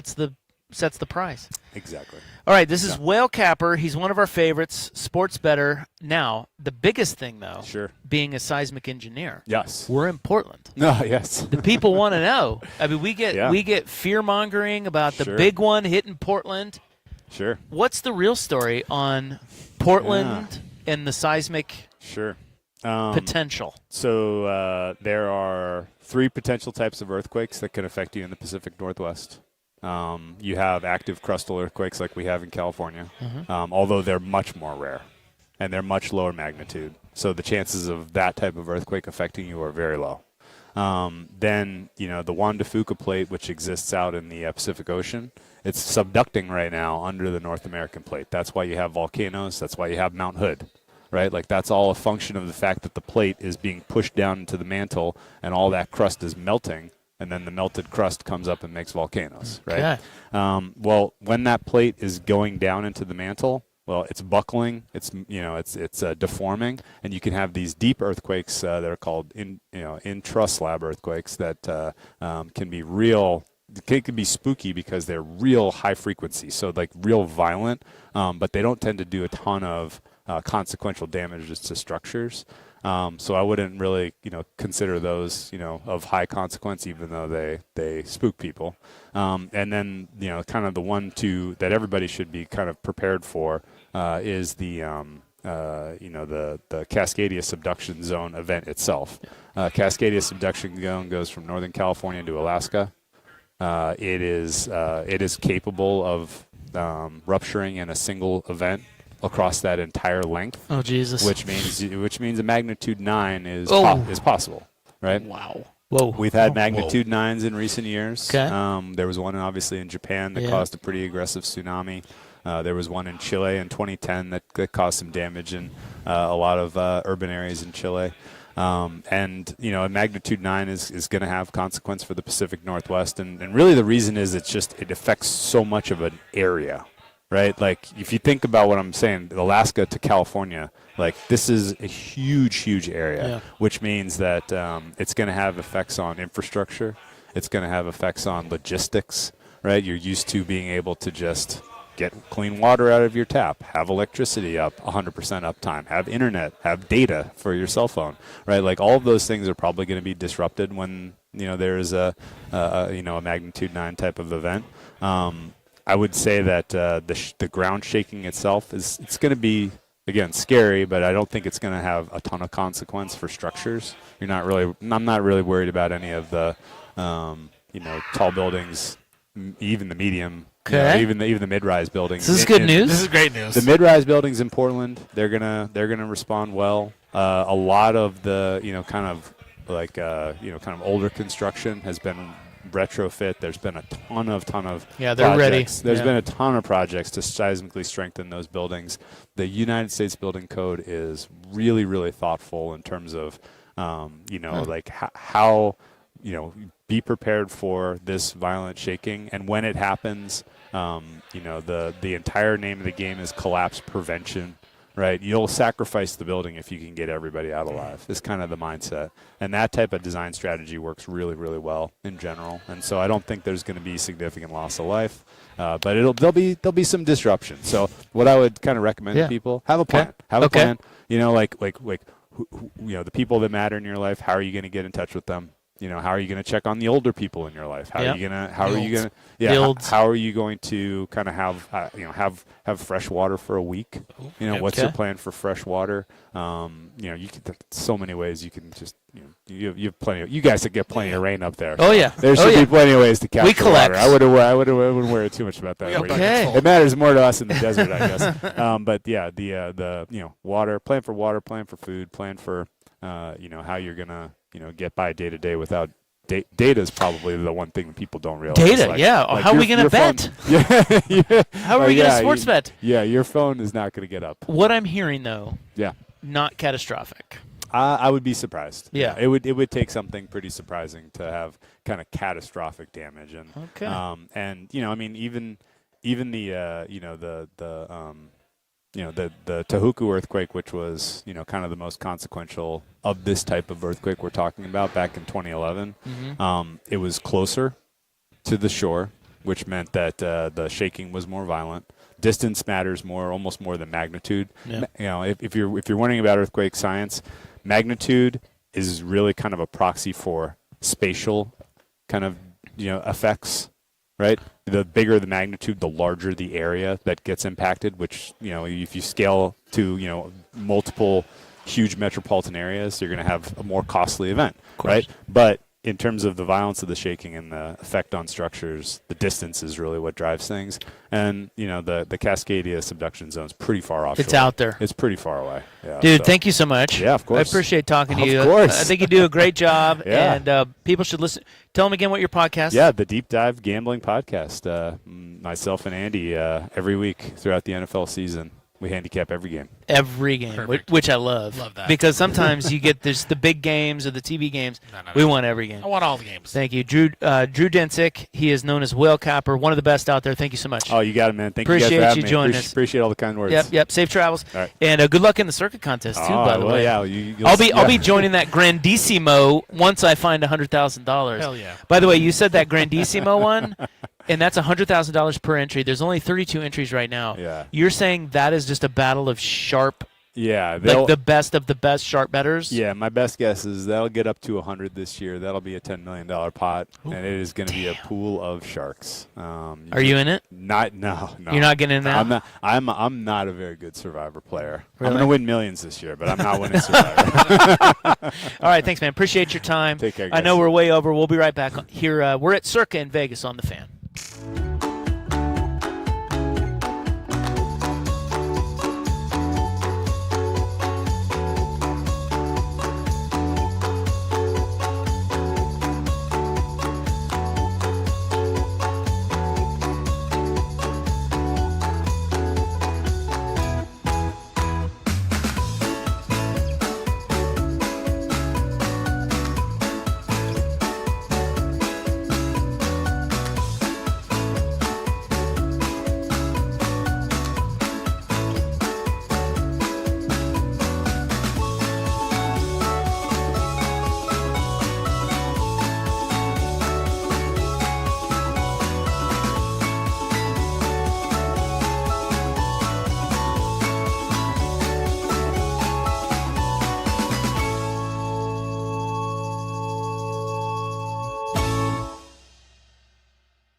and 1080 AM.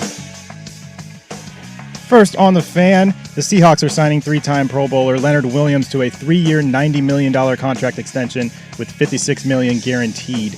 Packers star running back Josh Jacobs was charged with 2 Class A misdemeanors stemming from his arrest in May after an alleged domestic violence incident. In college sports, the ACC passed a resolution today banning professionals from returning to college in football and men's and women's basketball.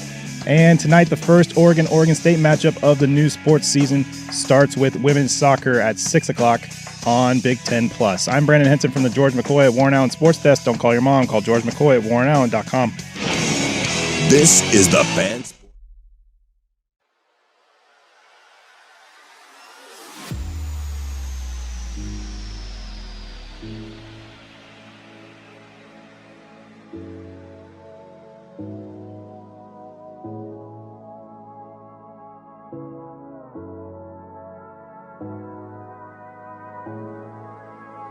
Appreciate Drew Dinsick stopping by. He's a good one, the whale capper. He likes to talk, so we went long. It was good stuff. I thought it was good stuff. Yeah, I learned a lot. So we're going to have a short one here, but I did I actually had it in my notes to talk about the Leonard Williams signing because he laid it out perfectly. That's exactly what I don't know who thinks the Seahawks have done a poor job because you have to make tough decisions. You win a Super Bowl, guys want to get paid. Mm-hmm. You got all these studs, and you have to let some of them go. I don't know anybody who doesn't think the Seahawks didn't just nail that. So they signed JSN, Yep. They signed Witherspoon, they signed Williams, and they signed Hall. And they let Kenneth Walker, Woolen, Maffei, and Bryant go. Perfect. And all 4 of the big boys that you did sign, you locked up before the other guys at their position are going to get paid way more. Those contracts are going to look good in the next couple of years. John Schneider is He's a magician. great. He's a magician, man. He knows what he's doing, and again, he's the first GM to win 2 Super Bowls with no guys that overlap on the roster. Yeah. And it proves. By the way, that we shouldn't gloss over that. that is incredible. That is incredible. That means you had one awesome run, and then another entire run Right. with all different Complete draft no coaches too. new draft picks. New coaches, new players, new everything. I Yeah. mean, I don't think this guy gets enough credit, honestly. And you talk about the moves right there, locking up Leonard Williams. Like that's the moves that wins divisions, wins playoff games. For the Seahawks. Imagine if Seattle ever finds Are we kind of underestimating the Seahawks again? Because everyone's talking about the Rams because they go out and they get Myles Garrett. No. I mean, I think as he said, in the NFC, it's the Seahawks and Rams. But I think there is something about the Seahawks offense with Darnold. It's Darnold. And that's what I was about to say. We still can't trust him. Imagine if they ever find a true, and this is not a slight on Darnold. He just won the Super Bowl. But imagine if they ever find a true franchise quarterback. Think about that. Think about you get your, not even Aaron Rodgers level, but, your, you find your Jordan Love. You find your, Brock Purdy. Yeah, exactly. You find, I don't know. You could argue. That's why I threw him out there. You could argue Darnold is the Brock Purdy. Yeah. But I just mean, Right. Their defense is set. I don't think we're sleeping on them. They're going to be awesome. But at the same time, regression, It's hard. It's hard to. I would to go back to back. I for would. a reason. Yeah, they ain't going back to back. Right. And I would expect that their offense is not as good. Well, I mean, Darnold did lead the league in turnovers for the regular season last season. Yeah. We do forget that because he had the playoff run where he didn't turn over once. So. But their defense, I don't think you can question their the defense. defense is going to be amazing Yeah. again. Yeah. Okay, let's take a break. That was it. We got to get back on track here. So we will come back, and we blew out the news. We blew out the gobbler. We've blown out everything. Oh, my gosh. Coming up next, let's go back to the gobbler. I'll tell you the school, because I was teasing this earlier. The school who's really understanding the new age of college football. And Oregon could maybe do something like this. And we'll talk about that next.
All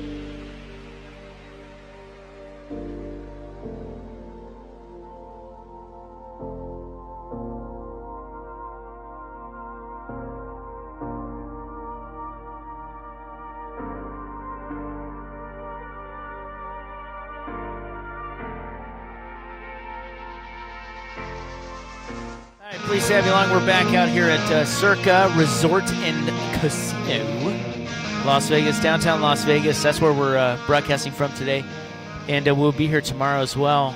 So get into a little college football here. So I was talking about, Oregon has been like one of the most, if not the most innovative college football programs over the last 20 years. Of course. Who would you, does anybody even rival them in terms of innovation? No, not even. I'm not You even think close. about it? No, they are by far number one, I would say. So there is a school that, and this is just my opinion, so I may be full of crap, which I probably am. Been known to be. But there's a school that I think is doing a really good job with keeping up with the ever-evolving NIL landscape of college football. Okay. And it's Tennessee. Now, the first thing that they did, and we talked about this a couple months ago, but at their stadium, and I've never been to their stadium, but I've seen renderings of what they're going to try to do around their stadium. They are actually, because we had the topic of, is college football going to evolve where there's so much money that all the college football programs, the big ones, are going to get new big shiny stadiums, right? Because the stadiums, look, let's be honest, Autzen is great, but it's a dump. It's nowhere as close as big to all those other ones. Well, big, but it's also just not that. It's like the Moda It's Center. not that nice, It's like the Moda Center, man. right? It's a fun environment, but college football stadiums are just old. Like, look at Michigan, look at Notre Dame, look at When you look at the shiny new NFL stadiums, there's stuff to do everywhere. Exactly. The shiny new NFL stadiums are, hey, let's bells and whistles everywhere so that everybody has a good time from grandpa down to grandkid. College football doesn't have that. But what Tennessee is doing around their stadium is they're building a sort of a waterfront. Well, we also, before I get to that, the Texas A&M thing, where Texas A&M the party place. They basically built a Property. It's like a property, just a party and tailgate. Yeah, and Before the game, they'll drive you out to the game. And it's not even close to the stadium. Right. So it's things like that. They're like getting people to spend money and rent places out and tailgate and buy merch and just, obviously it's revenue streams, right? So Tennessee is building this huge sort of entertainment district around their stadium, which is great. Obviously brilliant. Yeah.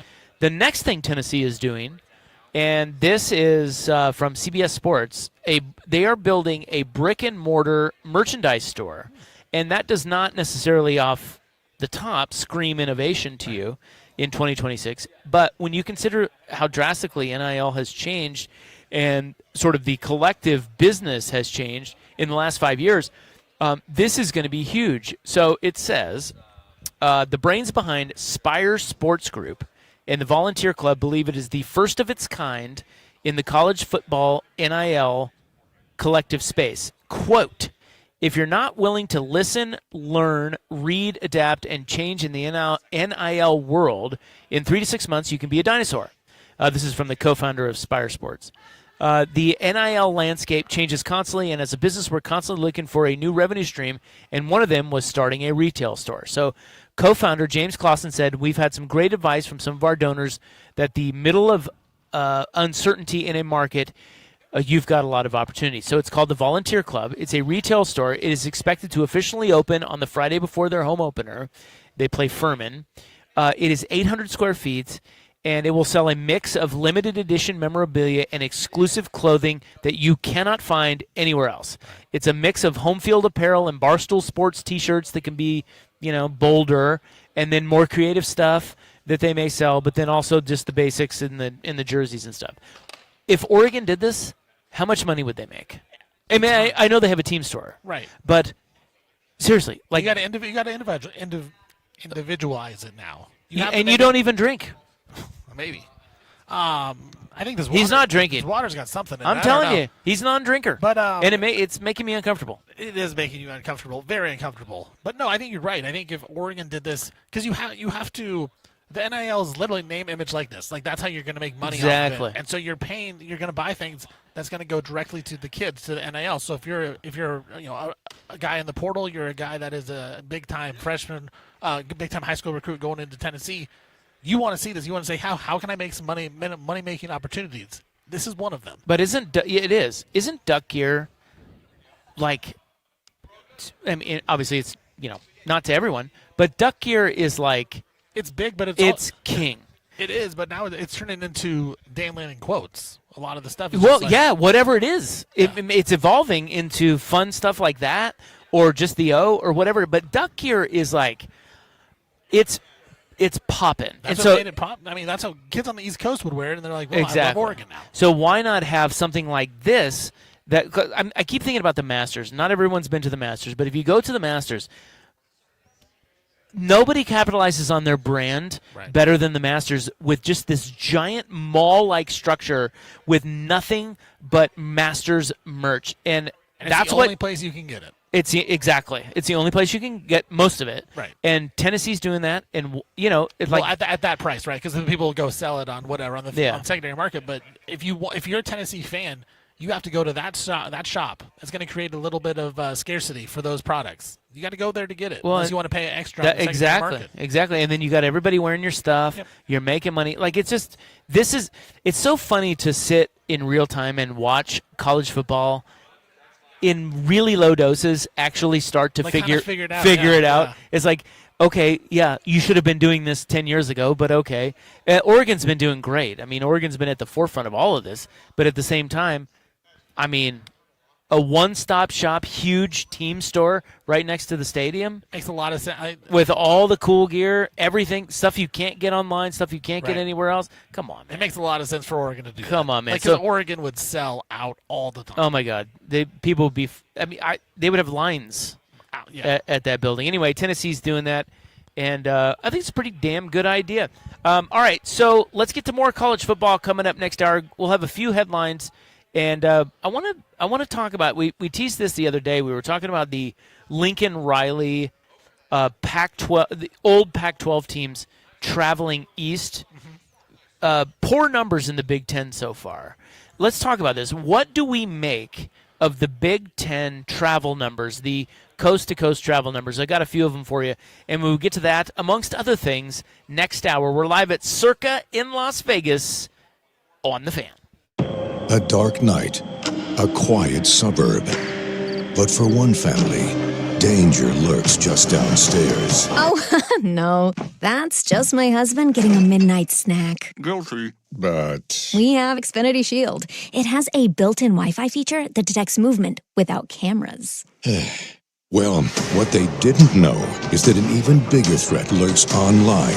A hacker. Actually, Xfinity Cybersecure protects our connected devices, too. Okay, fine. But what they didn't see coming Is that these features are included with our Wi-Fi? We did. Kind of the whole point. Well, this one's not getting a sequel. What if protecting your home and devices could be drama-free? Introducing Xfinity Shield, with Wi-Fi features designed to give you peace of mind. Visit xfinity.com/shield to learn more. Xfinity. Imagine that. Restrictions apply. Not available in all areas. Xfinity Internet and compatible equipment required. Hey, it's Suk for Ponderosa Garage Doors. No one wants the garage door that wakes up the neighborhood. Trust me, we've already got a team in town that makes enough noise. Your garage door doesn't have to. So if your garage door is giving your neighbors something to talk about, call Ponderosa Garage Doors. They're family owned and operated. Ken, or as I like to call him, Papa Ponderosa, and Brock, father and son team, these guys are total pros. You can tell the moment you meet them, they genuinely want to provide the best service possible. So head to ponderosagaragedoors.com or give them a call and tell them Suk. And Doug. Hot dog! Get your hot dog! Customize! Customize and save with Liberty Mutual. Hey, what are you doing? I like your method. Direct. To the point. A little loud, but... Listen, people don't buy car insurance the same way they do hot dogs. Not yet, but both are customizable. Popcorn! Get your popcorn! Hey, this is a hot dog area. And customize and save area. Get a quote at libertymutual.com or with your local agent. Liberty, liberty, liberty, liberty.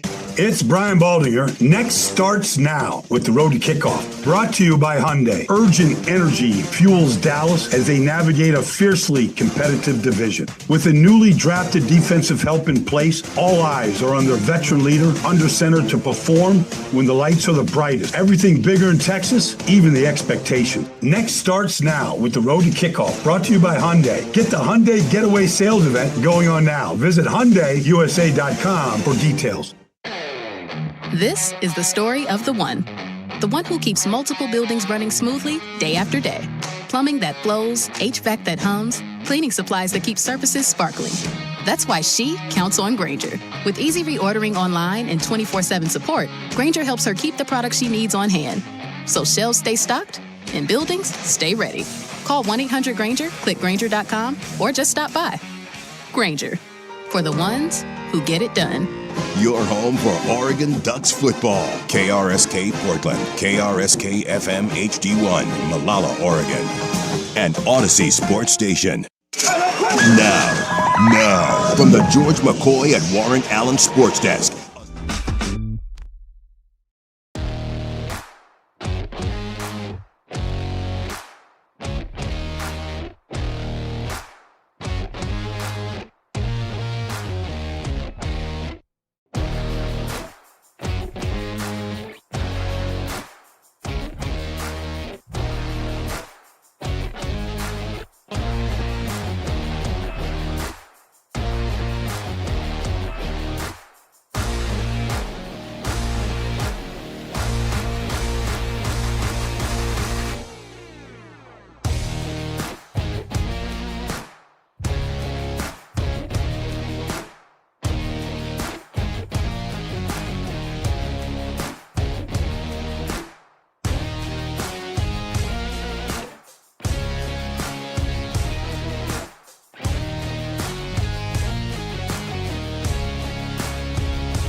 Right.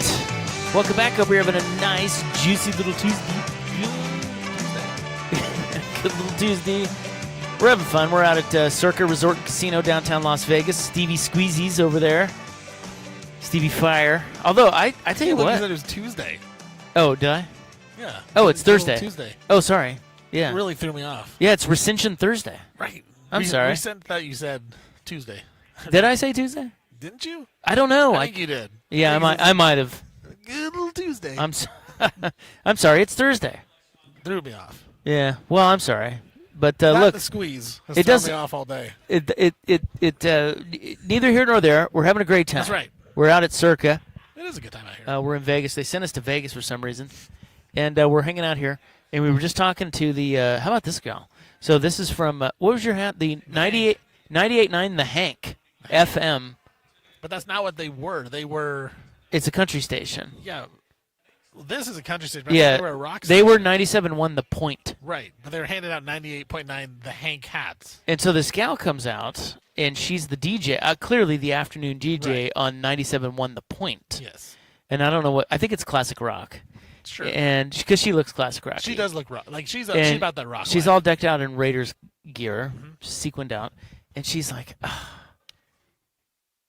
I'm too old for this. She's like, now I got to go downstairs and do social media hits. I'm like, it's so tough. I know. I was like, I mean, I feel you. It's like we're just constantly doing bits. And she's like, I won. She goes, I made it 12 weeks in Survivor last year. That's impressive.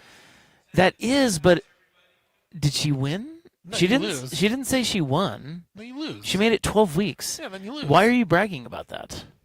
I mean, you went 11-1. And then she goes, "But I have a guru." See, she needs to just claim I did that myself. Yeah. So I don't somebody. need no help. So somebody helped you lose in Survivor Pool. I wanted to tell her that, but I didn't have the heart. She was very nice. She was very sweet. She was very FM DJ. You know. Yeah. You know the type. She was rocking. So now she's downstairs at Circa doing social media content. Doing bits. Yeah, so all the radio shows are here. I mean, San Diego's over there. Those guys. I want to talk to those guys because I want to understand how the Kwanzaa Jones press conference came off. Oh, San Diego. In San Diego. So I'm trying to get a hold of them during a break. We had the whale capper on. He was great. We had the Circa guy on, Mike. We're having a good time. College something over there. Yeah, something. Some sort of betting show. SGPN. Seems important. I don't know. Then we got that one bro that's yelling. Yeah. He was yelling about the Seahawks selling or something. Yeah. New owner. He started screaming. I tell you, that is the thing. I think could you come into a Radio Row situation like this and judge the shows based on who's loudest? Yes. Because I tell you, we're one of the quietest. I'm judging. Like, no one knows what we're doing People over probably here. don't think we're on the air. No, right. We're just sitting over here. We do have a camera because of YouTube. Right. But outside of that, you have no idea what we're doing over here. And basically what we're doing is we're sitting and making fun of everyone here. And it's fantastic. And that's why they brought us to Radio Row. 1029 The Hog. The Hog. In Milwaukee. The Hog Mollies. So we're part of Radio Row out here. We'll be out here tomorrow, too. By the way, I want to promote, because that's what you do in radio. Dave Bartu will be on tomorrow. He's coming on. He's coming on at 4. And then Joey Harrington will be on at his normal time, 5:30 tomorrow. Joey. So big show tomorrow. Okay, so real quick, and then we'll get back into college football. Why we're here is they're promoting the $30 million Circa Survivor contest and Circa Million 8 contest, which is a pick'em contest. So there's 3 different contests you do at Circa. Now here's the thing. Here's the sitch. Okay, I'm not going to sugarcoat this. You have to get on a plane and fly to Las Vegas in order to register for this. And go to the Circa Hotel. Yeah, you'll register right there at the Circa Hotel. However, once you do that, you can play all season long from your home state. So if you're up in Oregon, if this is interesting to you, you have until September 12th at 2 p.m. to get down here and register. So the Circa Million is $1,000 entry fee. You can do up to 10, so you can grab a group of guys, pool your money, however you want to do it. You pick 5 teams against the spread each week. The winner gets $1 million, and they pay the top 100 places. They have a running tally of entries here to our left, a giant video board, and it says, as of now, there are 2,989 entries, and you are playing for $3 million.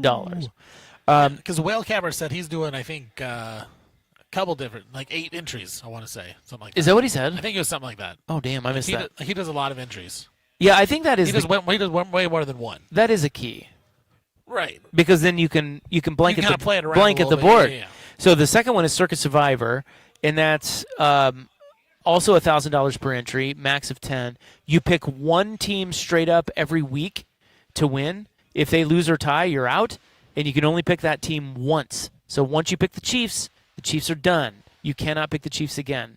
So if you go 20-0 or you're the last man standing, you win. I think last year they said 5 people split $19 million. That's pretty good payday. Pretty good. As of today, 13,399 entries. Current overlay is $6.6 million. What contest do you think is more winnable? Survivor? That's a good question. Or pick 5? I think Survivor.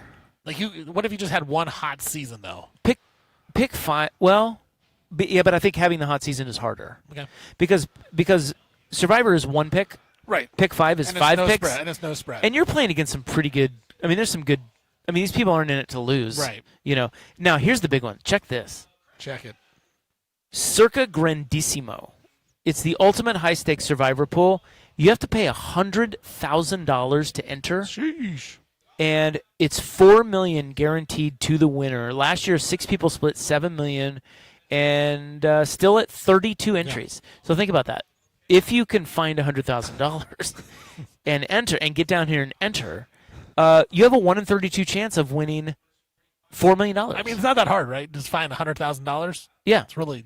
That's right. I mean, come on, who can't do that? How fun would that be? I would be so nervous every single. Oh my God! every yeah. game. Yes, and then you get bounced by some so injury or something in the week one. So mad. At any rate, that's why we're down here. We're promoting that. If you are interested in any of those contests, it's pretty fun. It's the biggest in the country. It's the biggest payout in the country. $30 million total, and you don't have to win it to win money. You can win money in a variety of ways. In the contest where you're picking 5 games a week, you don't have to get first place. You can finish and you can still get some money. You also can be the worst team of all time. Yeah, and win that's money right. Get the booby prize. They call it the booby prize. You get $100,000. That's right. So check it out. You have to be down here to register, but then you can play from anywhere. Okay, so college football. Let's go. We got week 0 in 2 days. Dude. As a matter of fact, I think we have FCS games tonight. We do. There's been some, but I don't really know what's going on. I tried to bet on them. I couldn't find it. You couldn't find what? The line. Oh, out FCS here? line's down here, yeah. They wouldn't let you bet? No, they're scared. They heard Stevie Fire's coming in. Yeah. They heard. Yeah. And they're like, no. Take the FCS spreads off the Take board. them off. But Stevie Fire's coming to town. Stevie Fire, baby. Stevie FCS. Dude. Who are the? So I wanted to cover a couple things. Yeah. Who are the all-time highest-rated quarterback recruits for the big-time schools? Okay, so we were talking about this because who was it? Sports. Checking notes. 1051. The Buzz. No, just kidding. 1051 fan. Oh, it was Keelan Russell. Butterhogs. It was Keelan Russell. Yes. So the guy for Alabama, who's going to be the starting quarterback for Alabama, he is their all-time highest recruit ever, yeah. quarterback recruit. Yes. And there is a lot of buzz coming out of Alabama that this kid is legit. Mm-hmm. So he's going to be their starting quarterback. So now you're pretty good at this. Okay. So I have a list here, and I want to see how you do. First of all, I have the SEC, but then I also have the former Pac-12 schools, USC, Washington, Oregon State, and Washington State. Can you name the highest-rated quarterback recruit for these schools? Because, we get a little over our skis about this stuff. We're like, this guy's supposed to be, and he's a dud, and he's at 3 schools in 3 years. Or you have the kid who, look at the last 3 quarterbacks the Ducks have had. None of them were. They weren't recruited by the Ducks. Exactly. Well, they were, but they had to be seasoned elsewhere. Yeah. So, what about Auburn? Bo Nix. That's right. Yeah, he was big time Coming out of high school. Look at the big brain on you. Look at the big brain on And by the way, this is based on high school rankings. Yeah, they do have a 24. The 24/7 has a composite ranking of the top. Okay, so Bo Nix is the all-time highest rated quarterback recruit at Auburn. Okay, Arkansas. You might get this. Remember Mitch Mustaine? Oh, dude. Remember that, bro? Yes. Yeah, I do. And then that he was went to him. USC. Mitch Mustaine. I forgot about him. Now, how about this one? And now, again, okay, so the qualifier. Yeah.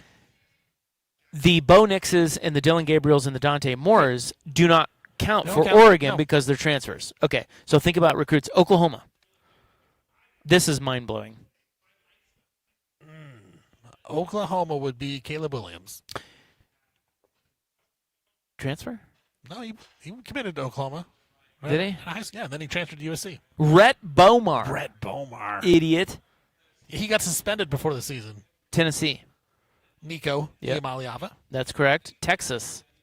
Arch. You got this. No. Vince Young. Vince Young. Okay. By the way, new... documentary on Vince Young. Yeah, I can't wait to watch it. Yeah, I'm going to watch that too. I've heard that Jeff Fisher... Oh. When he was with the Titans, Vince Young sent Jeff Fisher... So I haven't watched it yet. Yeah. But I watched something that gave me this little nugget. That Vince Young sent an apology letter to Jeff Fisher saying, hey, look, man, I'm really sorry. I, kind of screwed up. And Fisher did not reply. Do you know why? No idea. Misspelled his name. Whoa. Not even kidding. Really? That's apparently in the doc. God. So it's an untold. Yeah. And so that one could be good. Okay, so let's see here. Texas A&M now. Right here now. He's in the NFL, believe it or not. And you never hear about him. This is the most random one of all. Now you got me. Highest rated quarterback recruit in So he Texas. probably didn't finish at Texas A&M, I would imagine. I don't even remember him at Texas A&M. And you barely even know he's in the NFL. Kyler Murray. Kyle Allen. Kyle Allen, that's right. Kyler Murray was he was Oklahoma, but I feel like he transferred to Oklahoma. Georgia. Stafford. This is a good one. No, Justin Fields. That's right. They had Justin Fields. I was going to guess him, or I was going to guess the what was the lefty, David Green. Yeah, back in the day. He was my guess. Big star. Missouri. Classic NFL backup. Blaine Gabbert. Oh, that's right. Florida. Tebow. Chris Leak. No, DJ Lagway.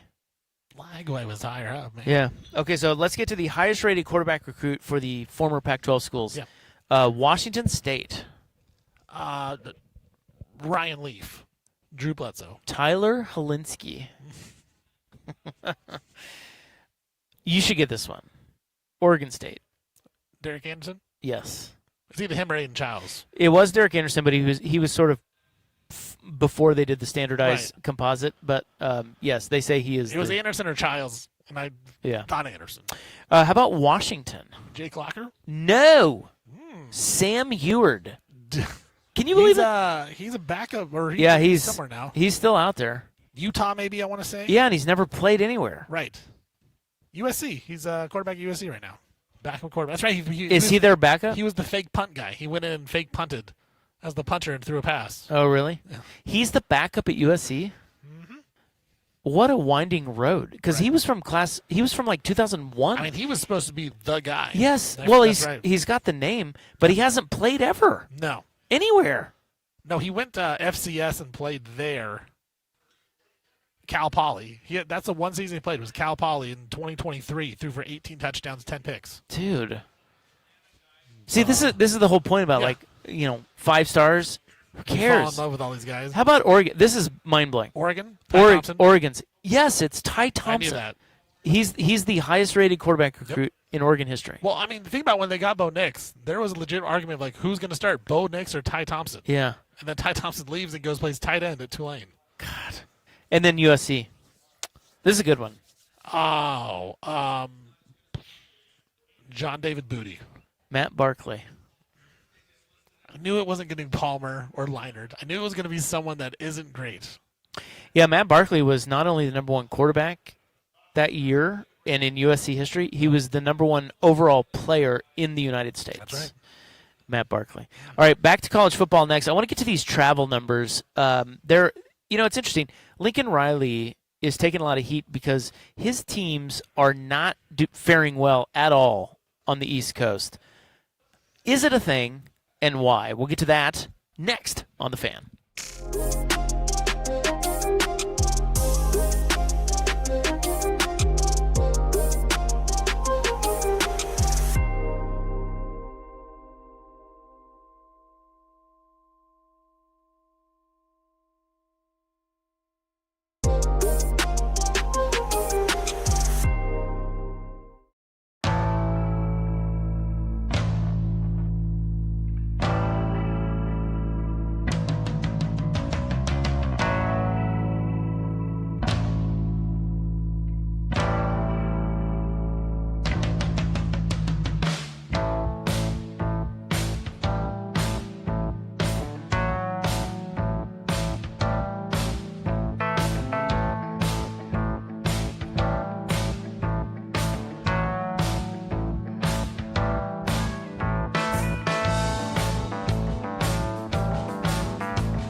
1080 AM.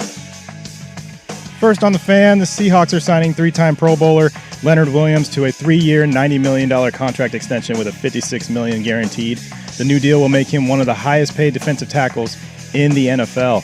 Packer star running back Josh Jacobs was charged with 2 Class A misdemeanors stemming from his arrest in May after an alleged domestic violence incident. Jacobs is subject to a suspension by the NFL, which is conducting its own investigation. In college sports, the ACC passed a resolution today banning professionals from returning to college in football and men's and women's basketball, joining the other Power 4 conferences in establishing eligibility enforcement. And the first Oregon State matchup of the new sports season starts in women's soccer tonight at the top of the hour on Big Ten Plus. Ducks are unbeaten so far at 3-0-1.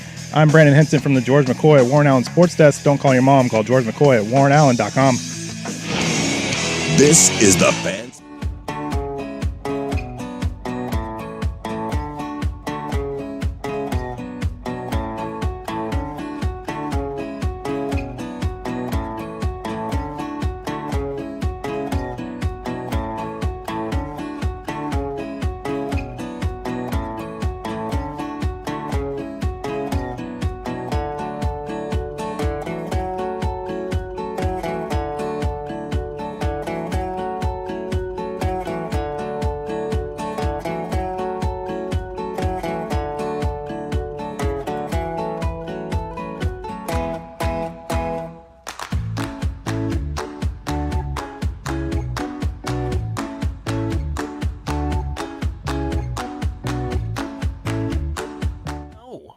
Because here's the thing about Hawaii.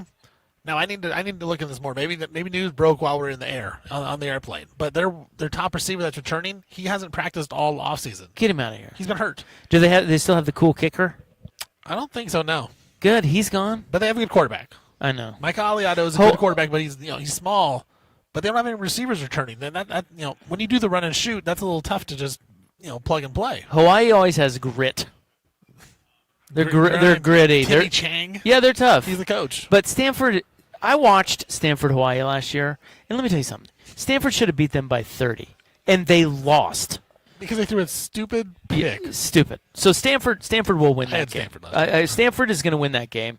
I've got them on money line and to cover. That's my pick this week. What is Stevie Fire's week 0 college football pick? Isaac, I hate that I want to do this. Do it. I'm taking North Carolina plus the points. Why? Just because you hate what TCU is doing? Yes. I think there is some problem with TCU. We talked about their player, Fields. Safety. Yeah. He's literally off the team, trying to kill people in the locker room. Yeah. That speaks to me that the locker room is not on the same page. They're kicking people out that are covering the team. Feels like there's nothing good going on right now with Sonny Dykes' program. That program has been, they made it to the national championship. It's been down ever since. I don't think Bill Belichick's good as a college coach, but what I will say, last year, North Carolina's defense was one of the best at not giving up big-time plays. And so I think you're going to shut down the pass a little bit. TCU's quarterback is, I believe, a Harvard transfer. Ugh. So this is his first game against a big-time competition. Ivy League? Also, it's in Dublin where the weather is iffy right now. Yeah. The total is low. You're going to give me 9.5 points. I think it's going to be a really low-scoring game. I want it to get to 10. I'm hoping it gets to 10 by some point by Saturday morning. But if it's 9.5, I'll take the 9.5 points. I don't think Carolina wins, but low-scoring game. And we've seen in the past in those Dublin games also, Isaac, like the first half has been really low-scoring. And so I feel like 9.5 points is a lot, man. That's a lot. It was 6 last time I looked. It's 9.5. That's what I'm saying. It's getting too high at this point. Yeah, it's crazy. All right, I like it. I'm going to do it. There you go. I'm going to do it. Couple college football picks for you. We're in the betting mood. Also, I hope everyone took the Mystics earlier because they're up to -5.5 now. I got a -4 earlier. Good ticket. Yeah, Stevie, WNBA. I'm telling you, we need a WNBA betting minute with you. Look, even if you're amazing at it. I will say, even if the Mystics lose and they don't cover, I feel good because I got closing line value. That's all I care about. CLV, baby. Yeah. I got it -4, they're -5.5. I feel good about it. When you were listening to Whale Capper talk earlier in the show, did you realize that maybe we don't have what it takes to be great at it? Yes. He uses words. Dude. He uses words that I have no idea what they mean. Those guys are so smart. Those sharp guys. And it's all numbers. It's all algorithms. Right. And it's math. And I'm sitting here like, well, Hawaii sucks. Yeah, their quarterback's terrible. I'll bet on Steve. You know what I mean? He literally said it's all about numbers and stuff. It's and all here numbers. we are describing players. Yeah. We only talk players. Okay, Is there so any other games you like on Saturday? no. No. I'll give you one more that I like. I have Clemson against LSU, but that's week 1. That's week 1. I think like I think Clemson is getting way too many points. I like UNLV. Okay, again. UNLV, they're taking on Memphis. That game's at 7 on Fox. Okay. UNLV -4.5. Let's go. Memphis, I heard this stat today. They are bringing in 75 new players on their roster. It is a complete roster overall. Yeah, because their coach is gone. Right. It could be really good, right? It could be something really good happens, really bad. But I do like Dan Mullen as a coach. I think he's a really good coach. They're bringing in Jackson Arnold as their quarterback. He may not be good in the SEC at Oklahoma or at Auburn, but in the Mountain West, when you take on a team like Memphis, I think he can be good. And that Dan Mullen offense is always solid. They got a good run game at home. UNLV has legitimate college football playoff hopes. So this is a game that they need to win. You win this game, it gives you a little bit of credit. Memphis, one of the top the schools in the Power Four or Group of 6, not the Power 6. Yeah. I like UNLV -4.5. Okay, and by the way, don't bet any of those. Don't. Please don't. Because when it doesn't win. We're just having fun here. Right. Okay? We are not pros. Yeah. That would Because be real inevitably when it loses, somebody's like, Rob, you idiot. Stupid idiot. Well, you're the one that bet it. Dumbass. So let's get to the travel numbers. So this is wild, but it's hard to corroborate this, but it is out there in a few places. Across all sports in the new Big Ten, all sports, teams traveling between the Eastern and Pacific time zones win 31% of games. Whoa. In all sports. Whoa. Which is wild. That is wild over all sports. All sports. So That's crazy, actually. That to me tells me it's something, right? It's something because that's a long ass. I mean, three times when they made the new Big Ten, did you think that was going to be a problem? The travel, because I didn't. Yes, I didn't. I thought at some point they would just figure it out and it wouldn't be a big problem. Now maybe. Well, it's just a long ass way. Maybe we're still evolving and it's going to not be a problem, but I was way off on that. Like it seems like it's a problem. It's a problem unless you're Oregon. Oregon is the one team. Oregon football. Yes, Oregon football. Yeah, because you're talking all sports. Well, that was all sports, but let's get back to football, right? Because that's the only sport that matters. Well, the only all sports stat I had is that one, but that's alarming. 31%. I believe Lincoln Riley hasn't won outside the Western Time Zone in the Big Ten. I believe he's 2-4. 2? Okay. He's 2-4.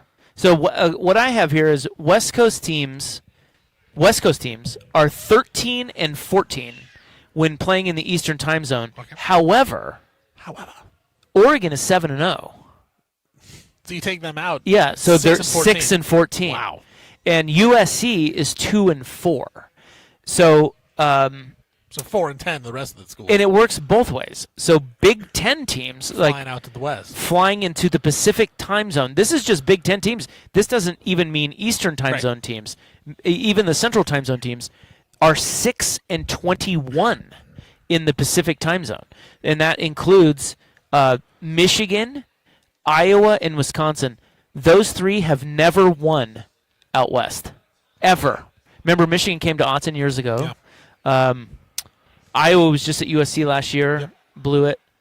Well, I think back last year, Penn State traveled to UCLA after they lost to Oregon and Northwestern. Penn State did. That's where James Franklin got That's fired. right. And UCLA beat them. Good UCLA call. got them. Good call. Yep. And Penn State was supposed to be good. Penn State traveled to USC the year before and got absolutely boat raced in that one too. Like USC dump trucked them, which I remember I was shocked because I was on Penn State. I thought, oh, this is a good Penn State spot. No, they got dump trucked. Yeah, it's something to watch. There's something to watch there. It's definitely a thing. 6-21 is crazy, and then if you take out Oregon, and I don't know, I'm going to ask Dan Lanning this when we get. Yeah. So by the way, if you're wondering, Dan Lanning is coming back on this year. Good. He'll be on every Thursday at 4, and I think it starts next week. And that would be something that would be interesting to talk to him about. How the hell do you do that? Or maybe it's just that they're just that much more. They're kind of unique because they're that much more talented. Yeah, they go to Rutgers. Of course, they're going to beat Rutgers. So they're 7-0, but USC is 2-4. Washington went to Wisconsin last year and scored 7 points. That's whatever. right. Like Washington's way more talented than Wisconsin. Is Whiskey Eastern time zone? Central. I think I told you this. I'm time zones. I don't even know. I don't know anything. I think it's Central. I only know Pacific.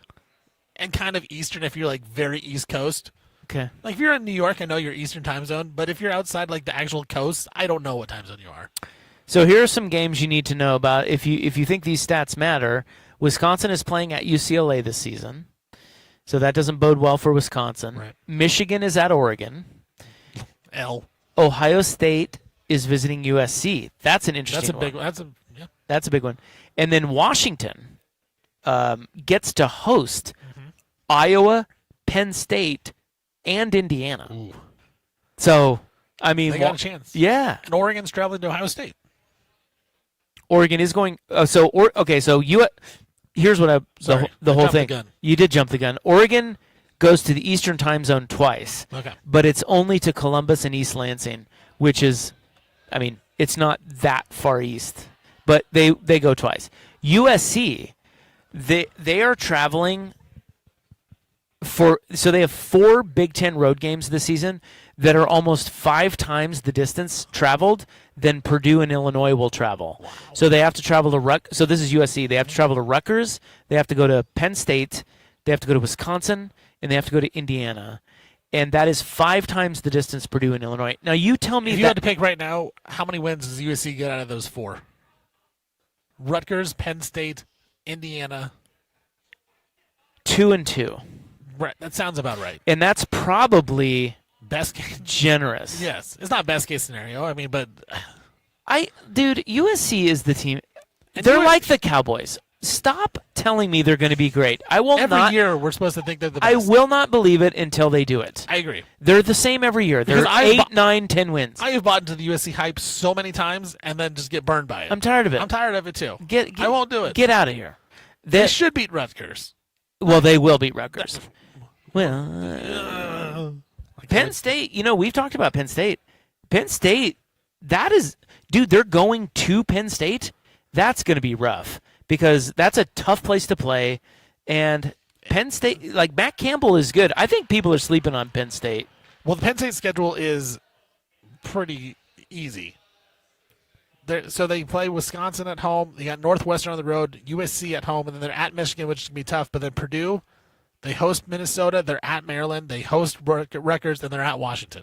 That's their schedule? That's their schedule. So Yeah. the USC game, if they can win that game, yeah, like worst case, they're going 10-2. Do you have and they any? could be a playoff team. You have any faith that USC wins that game? No, no, none at all. And USC ain't winning at Indiana. Get out of here. I can't imagine that. Get out of here. So I don't know what to make of the Big Ten travel numbers, And but I think that Penn State game against USC is going to be the whiteout game. is it a night game? Yes, because we don't know. It's yet. already scheduled. It's already at 4:30 Pacific time. Oh, well, So then Penn, it is the night. Is Penn yeah. State Eastern time? 7:30. 7:30. Yeah. So Did you not know that Penn State was Eastern time? No. I told you I don't know time zones.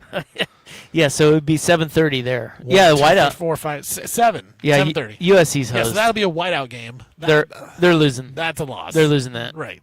So, yeah, again, I make what you will of the travel numbers. Maybe they're a thing, maybe they're not. Maybe if you're just that talented, Oregon, it doesn't matter. Or if maybe the lesson is that if you're kind of in the middle, it matters. Yes. If you're that much more talented, it doesn't matter. Or Dan Lanning's got something in the secret sauce, but them being 7-0.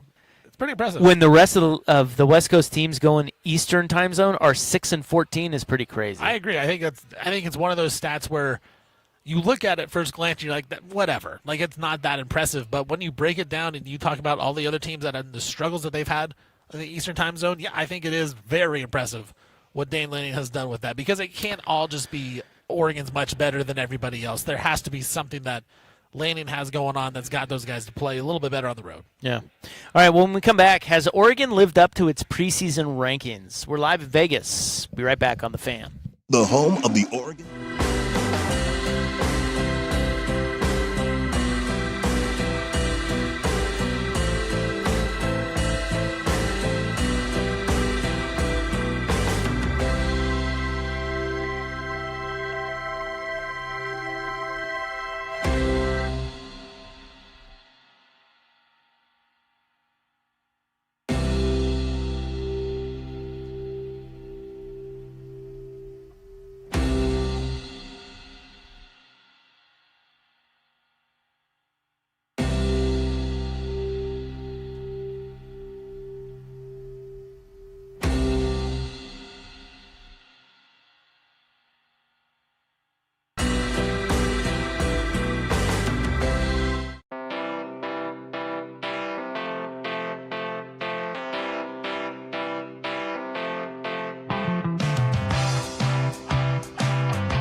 Well, I'm disappointed to hear that my hot NFL preseason pick for tonight is winning because I didn't bet it. I'm a little disappointed in my guy. Sorry. Mike Palm. Oh, who? The Palmer. Oh, yeah. We had him on earlier. Valkyries are up by 10. He likes the Liberty. God. I'm glad I didn't make that bet. He knows Stevie Fire. Wait a minute. You were on the Liberty. He was. He said, "How could the Valkyries only be good?" Yeah, he was going against Stevie Fire. I didn't have a play. I didn't have a play on that one. Oh, okay. You were on. I'm on the Mystics. That's right. Come on. I get all the What names. Come on. I just You're not a sports guy. I don't know. I'm on the Mystics tonight against the Mercury. What are we doing? How they doing? They haven't played yet. Oh. Yeah, that guy was touting like it was a sure thing, and they're down by 10. Oh, what an idiot. Jeez. God, why'd we put him on? 1029 The Hog. I love sports betting. So we'll have more on that tomorrow. Okay, so how has Oregon done relative to their preseason rank? You wonder that? I do.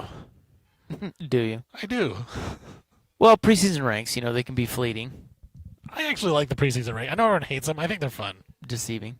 They're very deceiving. They mean nothing, but I think they're a lot of fun. Well, we kind of need them because it creates debate. Right. That's why I like them. Otherwise, we would have no idea who's good and who isn't. Yeah. And isn't that a novel thing? How am I supposed to feel? You go into the season. I need someone to tell me how to feel. Well, how do you feel about Oregon? I feel great because everyone loves them. Haven't you heard the Duck reports? I haven't heard one person say they're bad. If we didn't have preseason rankings, I wouldn't know. We wouldn't know. No. We'd be like, Oregon, where do we got them? I don't Number 2? know. They could be number 1, but I got them number 2. So, on the fan, Oregon has the most preseason rankings. They have 15 appearances in the last 16 years. Okay. Okay. Followed by USC, who has 14. In the top 25? Yeah. How do you think they've done relative to their preseason ranking? So let's go all the way back. I'm going to go all the way. Da-ba-ba-da-ba. Yeah, so this is just of the former Pac-12 schools. Okay, so that's what I was missing there. So the former Pac-12 schools, Oregon has 16 top 25 appearances, USC 15, Oregon State 3. Whoa. Washington 8. How have they done relative to those preseason rankings? In other words, how have they finished up? Oregon, 2010, 11th preseason, finished 3. Okay. 2011, preseason 3, finished 4. Pretty good. 2012, preseason 5, finished 2. Ooh. 2013, preseason 3, finished 9. That's still pretty good. 2014, preseason 3, finished 2. Pretty solid. 2015, preseason 7th, finished 19th. Little fall. That's like the first really disappointing one. Well, wait till 2016. All right. Started 24, finished not ranked. How dare they? 2018, 24, not ranked. So a little lull there. Yeah. Then you go 2019, started 11th, or preseason 11th, finished 5th. 2020, preseason ranked 9, finished not ranked. That was COVID, though. That doesn't really count, does it? That was stupid. I don't even remember Oregon during COVID, do you? No, I don't. Kind of blocked that from my brain. Because nothing was real. Nothing was real. 2021, Oregon 11 preseason, finished 22. 2022, preseason 11, finished 15. 2023, preseason 15, finished 6. 2024, preseason 3, finished 3. And last year, preseason 7, finished 4. Okay. So how would you say Oregon's done? Pretty good. Damn good. I'd say really good. Damn good. The 2 years was the Mario Cristobal years, I believe, right? Where they really fell out. Well, Helfrich had the one. Was it the Helfrich? Yeah. Wasn't that the one after Mariota and they... I'm looking at it here. When they 5-7, or no, Taggart they were 7-5. Yeah, they were 7-5 with Taggart, and that year was they were 24. What year was that? 2017. Yeah. And then was unranked. And then they were 4-8 with the Helfrich year in 2016. Where does Oregon finish this year? You're on the record right now. Yeah. Courage, Stephen. I mean, they're top 5. I would say they were. Where do they finish? I would say number 4. Really? I think they lose in the semis again. Who do you think wins the championship? Ohio State. Really? Yeah. I got Notre Dame. You're probably right, actually. I think Notre Dame's going to win. I'm changing my pick. What? I'm changing. You can't do that. I'm on That's record with CJ Carr lack already. of courage. No. It's more courage to change your mind and admit you're wrong. I think the championship game, you heard it here first. Bold Vegas prediction. The championship game will be Oregon, Notre Dame. That'd be a fun one. And I think Notre Dame's going to win. Yeah, I think you're right. CJ Carr, because I've said this, I think CJ Carr is maybe the best player in the nation. I think he's going to be the number 1 overall pick in the draft. I think he is awesome. And so I am fully buying in with Notre Dame. Now, the schedule is a little easy for Notre Dame, so they do have to win 10 of their 12. They can't go 9-3. I think with that schedule, they can't lose 3, but I don't see them losing 3 in this situation. And I think they kind of do have a little bit of a chip on their shoulder after missing out last season. Because if they were in the tournament last year, they were in the college football playoff, they would have been a top 3 team going into the college football playoff, and they just didn't even make it because of all the weird stuff that happened. So I think there is a little chip on the shoulder, and I think CJ Carr, I think he's that dude. I think he's the guy, and I think he's going to be the first pick in the draft, so I think they win it all. Isn't that wild to think Miami and Indiana played in the championship last year? It blows my mind still that Indiana won a national championship. I mean, and then you think about the players, like, okay, it makes a lot more sense, but just to think that Indiana, the Hoosiers, won the national championship still will always blow my mind that they are now a football powerhouse. Dude, it's crazy. And they beat Miami. Yeah. Who had Miami last year? Miami's no one trusted Miami. No. So I think college football is showing you that the Notre Dames, the Oregons, the Ole Misses, like, it's not just the Ohio States and the Georgias anymore. That's why I think it's Notre Dame and Oregon. Yeah. So I want you all to write that down. No SEC. No. And this is another thing. Okay, so betting wise. Yeah. And I have not been able to find that bet, and I haven't looked here yet at Circa, but the bet, to me, the bet is Big Ten to win the championship. Like, in other words, right, you get a Big Ten team to win it.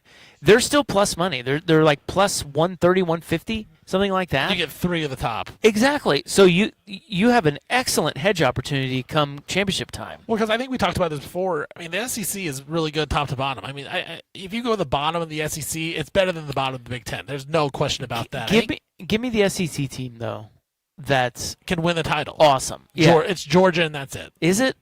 Yes. Is it Georgia? They're the best team in the SEC. Okay, but are they? I don't really think it's that close. But let's ask you this: put Georgia in the Big Ten. Where do they rank? I hate to Probably say this. 3. Yeah, I don't think they're top. They may not even be top 3. Right, because it'd be them or Indiana. But I think Oregon and Ohio State are better.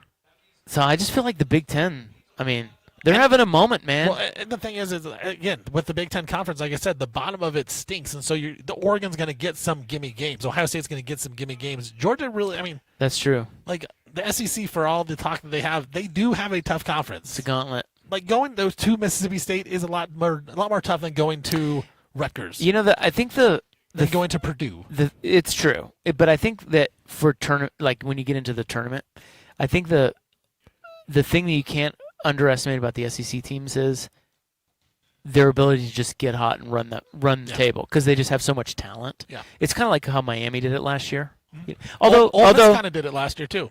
Yeah, Ole Miss. Yeah, that's a better example because Miami's from the ACC, so they came from an easy conference. But the SEC is tough. But I just think you get the Alabamas in there, Keelan Russell. They could get hot. But the 3 best teams are in the Big Ten. I agree.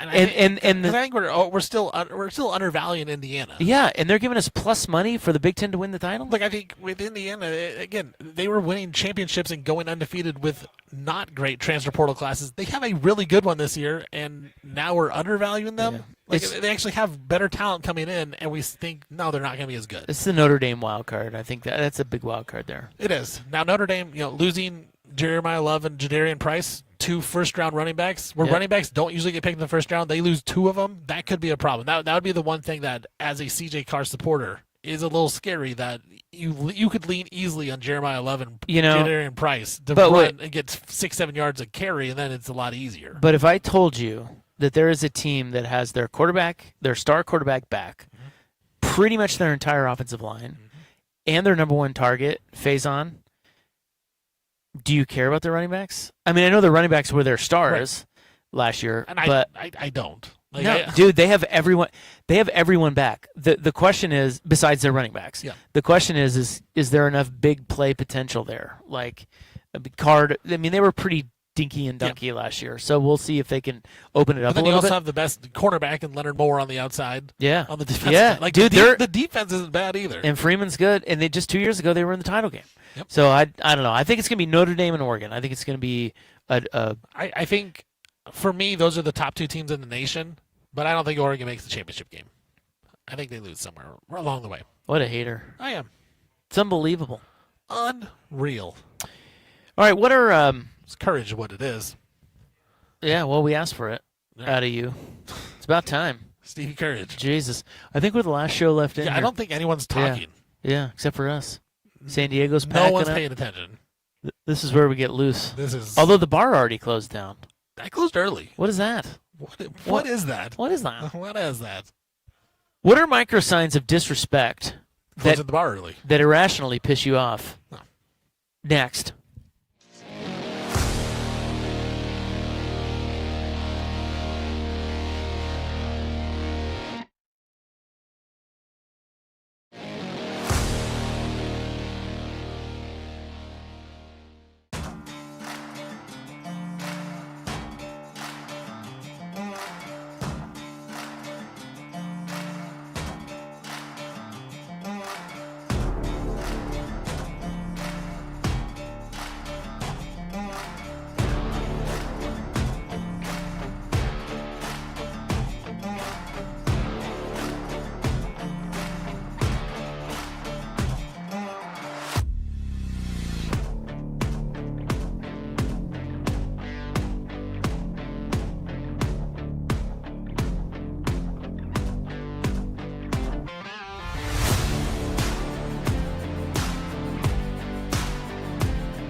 1080 AM. First on the fan, the Seahawks are signing three-time Pro Bowler Leonard Williams to a 3-year, $90 million contract extension with $56 million guaranteed. The new deal will make him one of the highest-paid defensive tackles in the NFL. Packers star running back Josh Jacobs was charged with 2 Class A misdemeanors stemming from his arrest in May after an alleged domestic violence incident. Jacobs is subject to a suspension by the NFL, which is conducting its own investigation. Final week of the NFL preseason starts tonight with 4 games. Steelers up 21-17 on the Bills in the third. Josh Allen not playing for Buffalo. Raiders lead 6-3 over the Niners in the second. Kirk Cousins 8 of 11 for 51 yards. Browns have a 20-7 lead on the Patriots in the second. Dylan Gabriel with 2 touchdown passes. And the nightcap will be Rams and Chargers at the top of the hour. And in college sports, the ACC passed a resolution today banning professionals from returning to college in football and men's and women's basketball, joining the other Power 4 conferences in establishing eligibility enforcement. I'm Brandon Henson from the George McCoy at Warren Allen Sports Desk. Don't call your mom. Call George McCoy at warrenallen.com. This is the Fans.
Last show here, although there's one guy over there bloviating about the Blue Jays for some reason.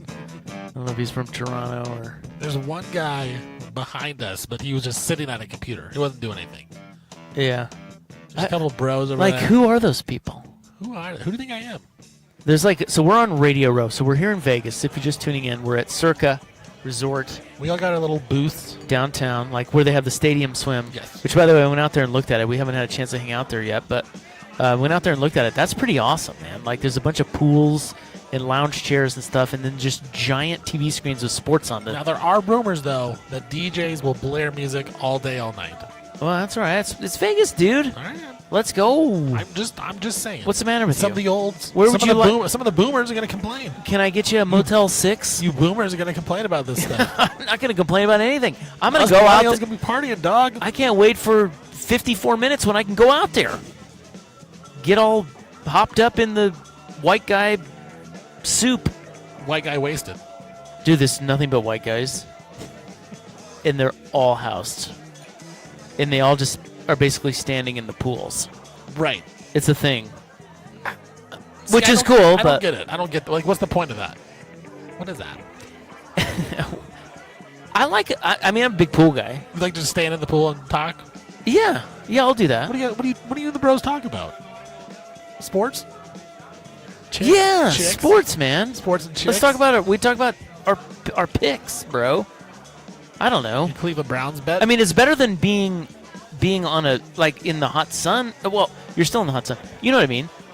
You're in the water. It's nice. Yeah. It's relaxing. People do that you're just chatting. People do that at rivers and stuff. They'll go stand. Rivers and stuff. Rivers That's right. and stuff. Yes. My God, get out more. Gosh, I'm so good at what talking. What's the matter with you? I'm really good at explaining things. You want to go to Stadium Swim tonight? Sure. Let's do it. All right. We're gonna do some shots. They got some. They got a grill out there. Yeah, they do. Get some grub. Yeah. This place is cool. I got to tell you, it's it's super clean. It's way nicer than anything else downtown. I'll tell you that. Yeah. And 3-story sportsbook here, and Brent Musburger's rolling around. It's come on, what's not to love? You made the point of if you're gonna go to Vegas with your bros, Like, this is the a spot. great spot. 'Cause I don't know what it costs, but Yeah. you know, I would. Because you imagine, don't really have to leave. You don't have to leave the casino or the resort if you don't want to. Well, it's probably cheaper than the Strip, right? I wouldn't imagine so. Yeah. So come here.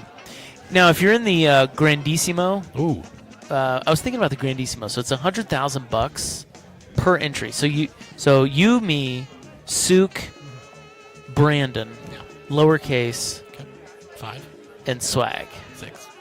I don't know why I chose those people, but those 6 people, we each put in 16,667. Yes. Good math. Good change. And we get into the Grandissimo. Yeah. Now, we had Whale Capper on earlier, Mm-hmm. and he said that Grandissimo one is like sharks. He's like, it is sharks against sharks. How do we fare? Like, why can't we win that? We could. First of all, it's only 32 entries. It's a survivor pool if you're just tuning in. Right.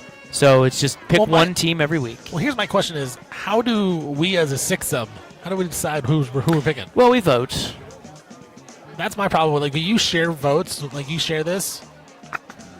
Well, we'd have to have a 7th vote. Maybe we could have Mayor Keith Wilson be the 7th vote. Because I kind of feel like it goes like this. Like, Sook takes over. Just let Sook do it? Well, no, he just like takes over and says, we should do this, and then he's going to get mad at us for whatever we say because if it's opposite of him. Well, then we'll exclude him. We don't need his money. Let's We put do, in. though. Let's That's put. the Let's put Sprague in there. Well, then I think How do we pick? Then you probably take over. You're like, hey, I've won Survivor Contest before. No, I wouldn't do that. I would be. You'd listen. I would be. Yes. You'd listen and be like, nah, I think I'm right. Well, I would maybe push. See, that's why I think it would be hard to do a Survivor Contest with numerous people involved. Yeah, it would. Because you would never. I don't think you would ever be like, yeah, that's the right pick. We all agree on it. Yeah, and there would always be someone who would be like the minute you're eliminated, right? Somebody's like, "Told you, told you, should have gone Seahawks." See, that's why if you go where you're picking 5 games a week, everyone gets a game. That's true. Yeah, but people. then you're like 4-1 every week, and the one loser can't win a game. It's like, God, come on, dude. Why did we put you? But Thanks, I mean, Casey. But I mean, like when he's saying sharks against sharks, like that's pretty awesome. It is kind of badass. But I'd also like to know what goes into that. Like, like how much of an advantage do they have over plebes like us? It can't be that big, can it? Like, it's luck.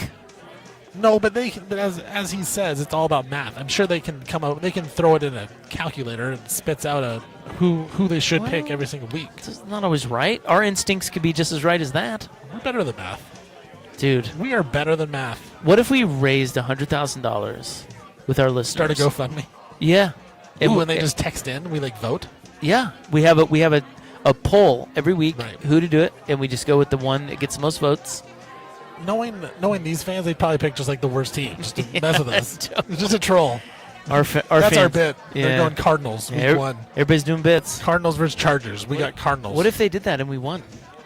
Knocks out all the other teams. Everyone else is going Chargers. They're all knocked out. And then we're famous, and everybody's asking us, "How'd you do it?" It's like, well, we have idiot listeners who kept doing bits trying to pick the worst teams, and we still won. Our fans are the best.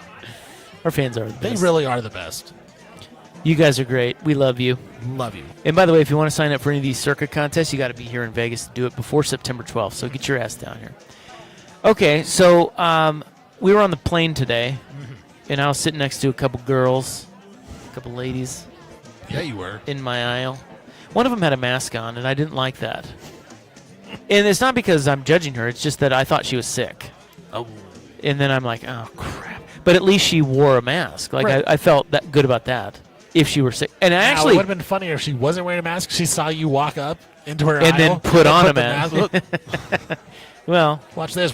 Wouldn't surprise her.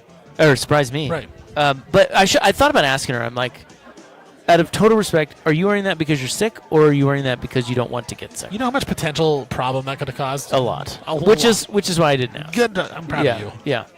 But I was on the window. Yes. Who controls the window shade? On an do. On an airplane. You do. That's what I think. Because I tell you what, I was not. I was in an aisle seat because I like to kick my little leg out in the aisle. 'Cause I'm, Yeah. tall I guy. put you on an aisle. You're welcome. I appreciate that. Yeah. But I take tips. But the people in my aisle, they had the window shades up, and there was a point where the sun was directly in my eyes. And I almost said, hey, can we move this up? But it's not really my choice. I gave up that choice when I took the aisle seat. I think that's right. I think you got it right.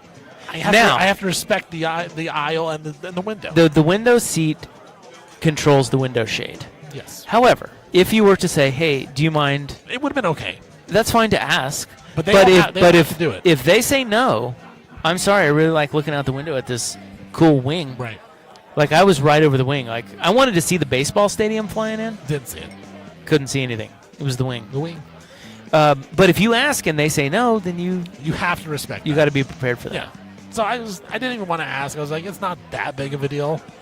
But yeah, I would have been prepared for a no and been like, all right, that's cool. That's your decision. Now, you being on the aisle, you're on the aisle. Do you control both armrests? Do you control the middle armrest too?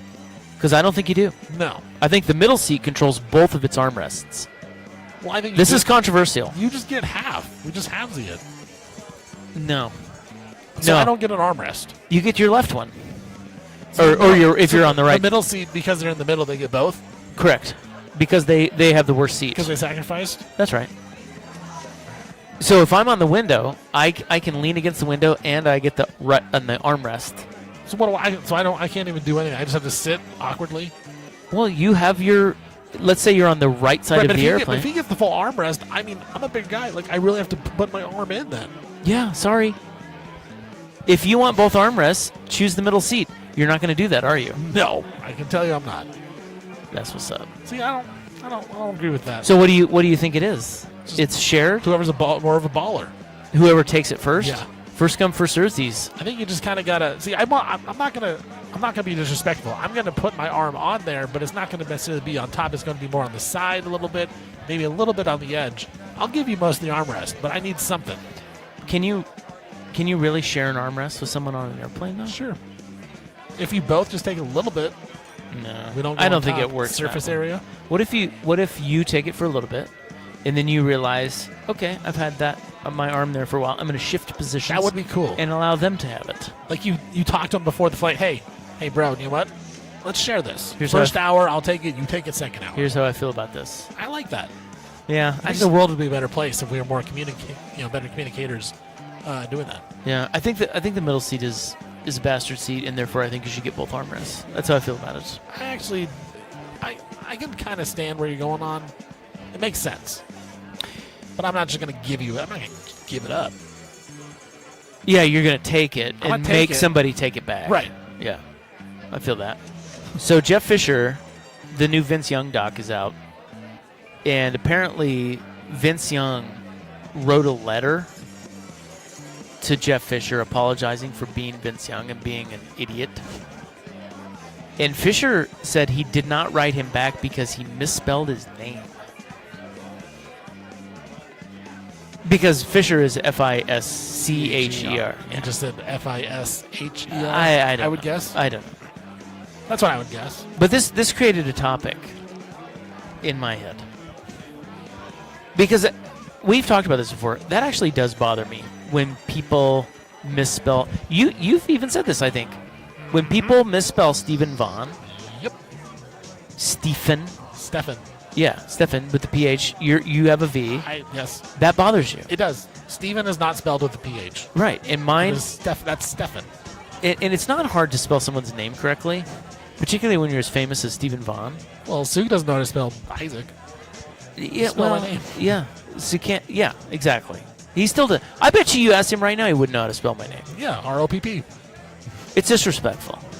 And listen, I hate it when somebody misspells my name in an email too. I never say anything about it, but it's like it says something about you. Like you're not being. So they go double S, I would imagine. Yeah, oftentimes, or even ROPPE. Yeah, Rob, or whatever. Yeah, it's like pay attention to details. Okay, it's a name. But anyway, Jeff Fisher, he was a little pissed about it. He didn't respond. What are other micro signs of disrespect that irrationally piss you off? That's the topic. Right there. If someone tells me to calm down. Why? Bothers me. Calm down, dude. That will Why does that bother you? I don't know. I don't know why. I find it disrespectful. You need to go to therapy. Like if someone, like, I think about it, especially if I'm like playing basketball. If someone told me to calm down, like, those are fighting. Like, I'm gonna come at you. If someone tells me to, like, shut up, calm down, bro. Yeah, if someone tells me to shut up, I will be like, those are fighting words. Okay, so you don't like somebody telling you what to do. Right. Yeah, who are you to tell me what to do? Calm down. Let's go. Well, you guys know mine. I mean, shockingly and unnecessarily loud cars can F right off. It's disrespectful, it's unnecessary, it's inconsiderate, it's obnoxious, it's selfish, it's stupid. Does it bother you Like, if on purpose? What do you mean? What do you mean loud cars? I just think it's like I like said, that they tried to do it? I think it's disrespectful, it's inconsiderate and selfish and obnoxious, and you're awful. Like, you're thinking of no one but yourself, and you think it's cool, and it's not. And you're a douche. How about that? What do you think about that? Love it. Does it bother you when people get your kids' names wrong? No. Like, don't know their names? Yeah. No. Or they should know their names and they get them mixed up or whatever? No. Like the Grands? No. That doesn't bother me. Because this is going to call me out. Sometimes I don't know some people's kids' names either. Can I confess something to you? Confession Thursday. I don't know your kids' names. Exactly. See, so I'm not gonna be mad.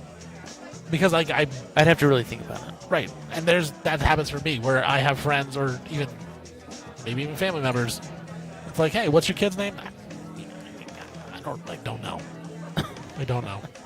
I'm sorry. Well, who cares about kids anyway? Right. You know what I'm saying? So yeah, so it doesn't bother me. No. All right, 503-864-6326. Text them in. We'll get to more of them. I have another one that really bothered. By the way, this person said Stefan with a PH is German. Dude, that could be fine. That's all good and dandy. So what? But if it's Steven with a PH, how do you spell Steve? S-T-E-P-H? No, that's Steph. Well, I don't care about any of that. Like, I do. If it bothers me. Well, no, but I'm saying if I'm emailing you, I am taking the time to look up how to spell your name. Right. All I'm saying is that Stefan is PH, Steven is V. And I stand by it, and I'm mad about it. Yeah, no, that's right. So he's saying it's not that way? He says it's just German. That's how you spell it in German, I guess. Well, fine. But your name is Steven. Right. That's There a is P. no PH in There's Steven. no PH. It's not even close. No. And even if you don't know, look it up. Have some respect for this bald man. Respect. I mean, he doesn't have a lot going on. I don't. I'm bald. I'm bald and I can't help it. All right, we'll be right back. From the Ponderosa Garage Doors Traffic Center, taking service.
1080 AM. First on the fan, the Seahawks are signing three-time Pro Bowler Leonard Williams to a 3-year, $90 million contract extension with $56 million guaranteed. The new deal will make him one of the highest-paid defensive tackles in the NFL. Packers star running back Josh Jacobs was charged with 2 Class A misdemeanors stemming from his arrest in May after an alleged domestic violence incident. Jacobs is subject to a suspension by the NFL, which is conducting its own investigation. Final week of the NFL preseason starting tonight with 4 games. Steelers up 28-17 on the Bills in the fourth. Josh Allen not playing for Buffalo. Raiders lead 9-6 over the Niners at the half. Kirk Cousins 8 for 11 for 51 yards. Browns have a 27-10 lead on the Patriots just nearing halftime. Dylan Gabriel with 3 touchdown passes. And the nightcap will be Rams and Chargers at the top of the hour. And in college sports, the ACC passed a resolution today banning professionals from returning to college in football and men's and women's basketball, joining the other Power 4 conferences in establishing eligibility enforcement. I'm Brandon Henson from the George McCoy at Warren Allen Sports Desk. Don't call your mom. Call George McCoy at warrenallen.com. This is the Fan Sports.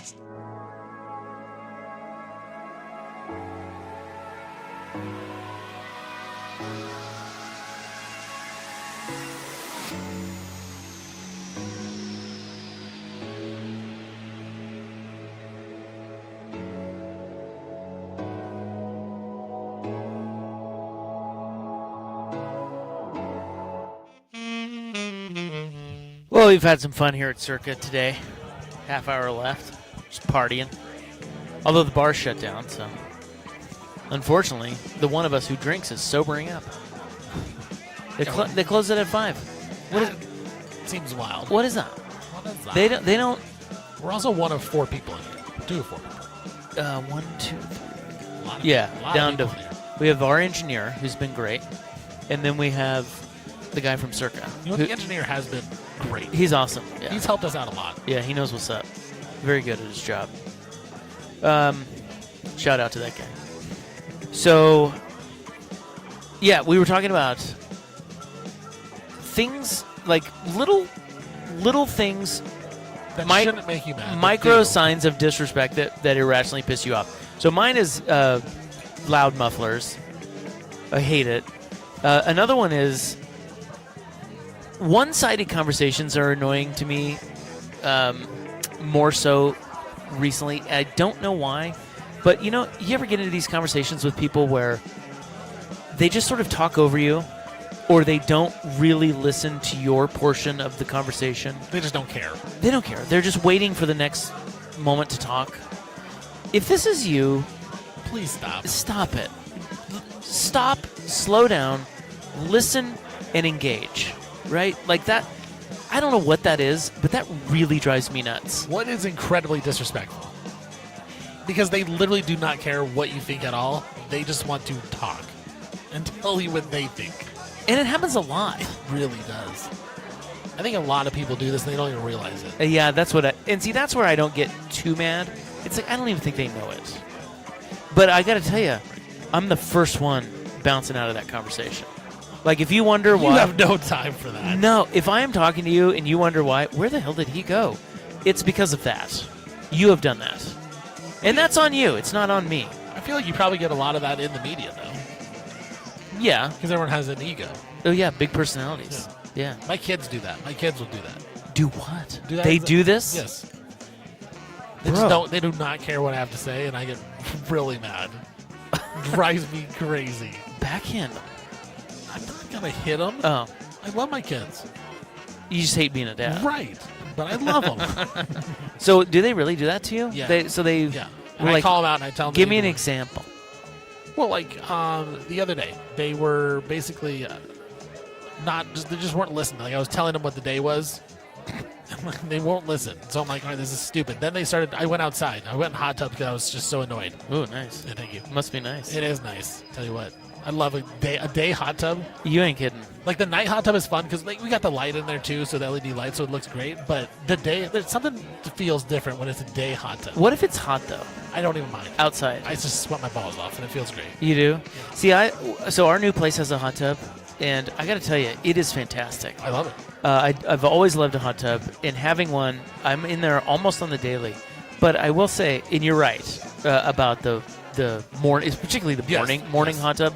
It's fantastic, crisp in the air, little coffee. Yeah. But when it's hot, I mean, it's not as good. It's definitely not as good, but I do it. I do it for sure. So you go to the hot tub because they're pissing you off. Right. So, cool little steam off there. Get outside. So then I get out. And Good for you. And I just lay outside. I start laying outside. Little Huddy comes out and he's like, he's all sad and mad at Lincoln because Lincoln making him mad. So I go in there and Hudson and Lincoln. Those are your kids' names. Yes. And so I go in there and I try to figure out what's going on, and they kind of tell me, and I'm like, hey, like you can't do this. You can't act this way. And as I'm explaining to them why they can't act this way, they just like interrupt me and are like, oh, look at this. Oh, that's nice outside. Or something. They're not listening to you. Something stupid. And I finally just snapped. I'm like, guys, this is making me really sad. I said sad. Aw. Yeah. I go, you went the Mike Riley approach. I go, this is making me really sad. The disappointment approach as opposed to the mad approach. And it worked. That's big good. Time Yeah, that works. I go, this is making me sad. I'm going to leave. I'm going upstairs. You guys are on your own for lunch. You guys are on your own for everything. Like, I'm done. I'm done for the day. Did they know why it was making you sad? I told them afterwards because they both apologized to me. Aw. It worked. Wow. God, I wasn't really sad. But I was more mad. you weren't sad. You were pissed. Yes. Because they wouldn't listen. Like, shut up, you little S-heads. Because they don't take me seriously. And that's partially my fault.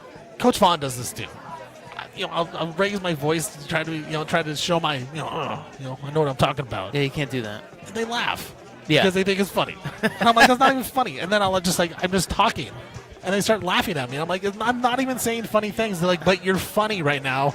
I'm like, I don't even get it. And then they start laughing. So no one takes me seriously, and that does drive me crazy. So are you raising two boys that will be one-sided conversationalists? I hope not. I hope not. I think my oldest has a chance to do it because he's more of a Will Actually guy. Oh, is he? Yeah, he likes to. He was the one I was at the fire game with. Yeah. He was nice. He's a great kid. He didn't. He's unbelievably nice. But I think when you get comfortable with him, and he gets comfortable with you. He just wants to talk and be a part of everything, and then he acts like he knows what he's So talking is that about. what it is when you're talking over people and you're the one-sided combo guy? You're just anxious. Like it's a nervous. I think that might be right. Like you don't really know how to have a good conversation, so you just you just talk. I think that's right. See, where me, when I get nervous, I get quiet. I don't talk to anybody. I just shut down. I'm like, oh, cool. But I think a lot of people, especially younger kids, when they get nervous, when it's kind of an anxious, quiet energy, they just start talking because they want to fill their space. Yeah, I think that's right. And that's why I don't think it's. I mean, that's why I don't blame anyone. It's just It's just an annoying thing. Right, but it's when you get older is when you do that to somebody that doesn't like it, and then you're disrespectful to them. That's when it's a problem. Yeah. What about the thank you wave in traffic? I love it. I thank you wave all the time. Me too. Does it bother you if somebody doesn't? Yes. Yeah. They don't, man. Yeah, it's like I'd let you go. Right. Or like like if I'm walking the dog and they stop, they actually because a lot of cars don't. A lot of cars are awful. Like you have to really keep your head on a swivel because people aren't paying attention. No. But then when somebody does stop, I always give them the wave. Right. And it really kind of bothers me if I do the same thing for someone else and they don't wave. Does your wife ever drive and you're in the passenger seat? Does she ever what? Drive and then you're in the passenger seat? Yeah. Do you wave in the passenger seat? Sometimes. Because I do. Yeah. I will always wave. Because I know sometimes Coach Vaughn won't. She usually does. She's not a waver. She's usually a good waver. Always thank you wave. She I will say 80% of the time she's waving. Sometimes she's not. She's on the phone. She's talking to her sister. She's talking to one of her teacher friends. Something like that. And so I feel like she's not necessarily 100% full paying attention. So I'll give a little piece, a little wave out there. Thank you. Yeah. So that's another one where it's like it's not that they're being jerks. It's just that they're not paying attention. Right. Right. Right. They're just not 100% focused on the road. But I do feel like there should be etiquette out there. Come on. Just a little wave, just a little something in the rearview mirror, a little something out the side. Yeah, because it's not hard. Thank you. Not hard. I recognize you. I recognize what you've done for me in this moment. Now, does this one bother you? It's from a texter, people that don't put their carts away. The shopping cart? Yeah. Because it honestly does not bother me. Now, there's a reason why it doesn't bother me. It doesn't bother me, but it says something about who they See, are. I don't even think it does. Yes, I don't even take it bad anymore. Because when I worked at Costco and I pushed carts, I enjoyed going out of my way to get the carts that were way far away. No one knows that. That's why I'm informing the people. The people. A lot of people. When I was at Costco, you go out of your way to get the carts that are kind of way out of the way because it takes more time to get them. So I actually never minded it. Now, I will go put my cart back for the most part. There are times I don't, and I just put it in the aisle because I know whatever, it doesn't matter. I feel like it's a selfish act. But why? Because you won't walk. Because you're not. You won't take a couple steps. Yeah, like you can't be bothered to just do whatever, like be a part of what's happening here, and that is put the carts in the cart bins. But like I'm saying, I mean, for me, I enjoyed having to grab the one cart and then bringing it over because it takes that little extra time. I liked it. So I actually don't mind it. Okay. What if someone leaves you on red in a text? So they just leave you hanging, but you see that they've read it. It says red? Yeah. That's a little... Depends on who it is. It's a little triggering. Depends on who it is. Like if I did, if you texted me and you saw that I read it, you would be a little upset if I didn't. Well, I don't put read receipts. I don't understand why people do read receipts. I didn't even know that was an option. Oh, it's an option. Like, so what? You just want like a little thumbs up thing back at you? What do you mean? You know, like they liked this message. No, how about respond to it? But then the conversation never ends. Well, sure it does. How's the conversation end? When it's over. I'm with you on that. There's a clear end to a conversation. I'm with you on that. Like, continue to so talk if I, to me until if the I conversation's say, over. So I texted Bartu, for example, yesterday. I was like, hey, 4 o'clock tomorrow. What do you think? I know you're on your hunting trip. Yeah. Do you have time? He left me on red all night. Didn't respond till Didn't respond till today. I'm like, freaking Bartu. I'm with you on that. But then he responded. Right. So he saw it. And I get it. Sometimes you can't respond right away. I'm just saying, now the problem don't put on read receipts. The problem would be is I would probably forget. And I just wouldn't. I forget to text back. Like, I would have to text back right away. Because I've had that where people text me and I see it and then I go do other stuff and I just forget and I never text it back.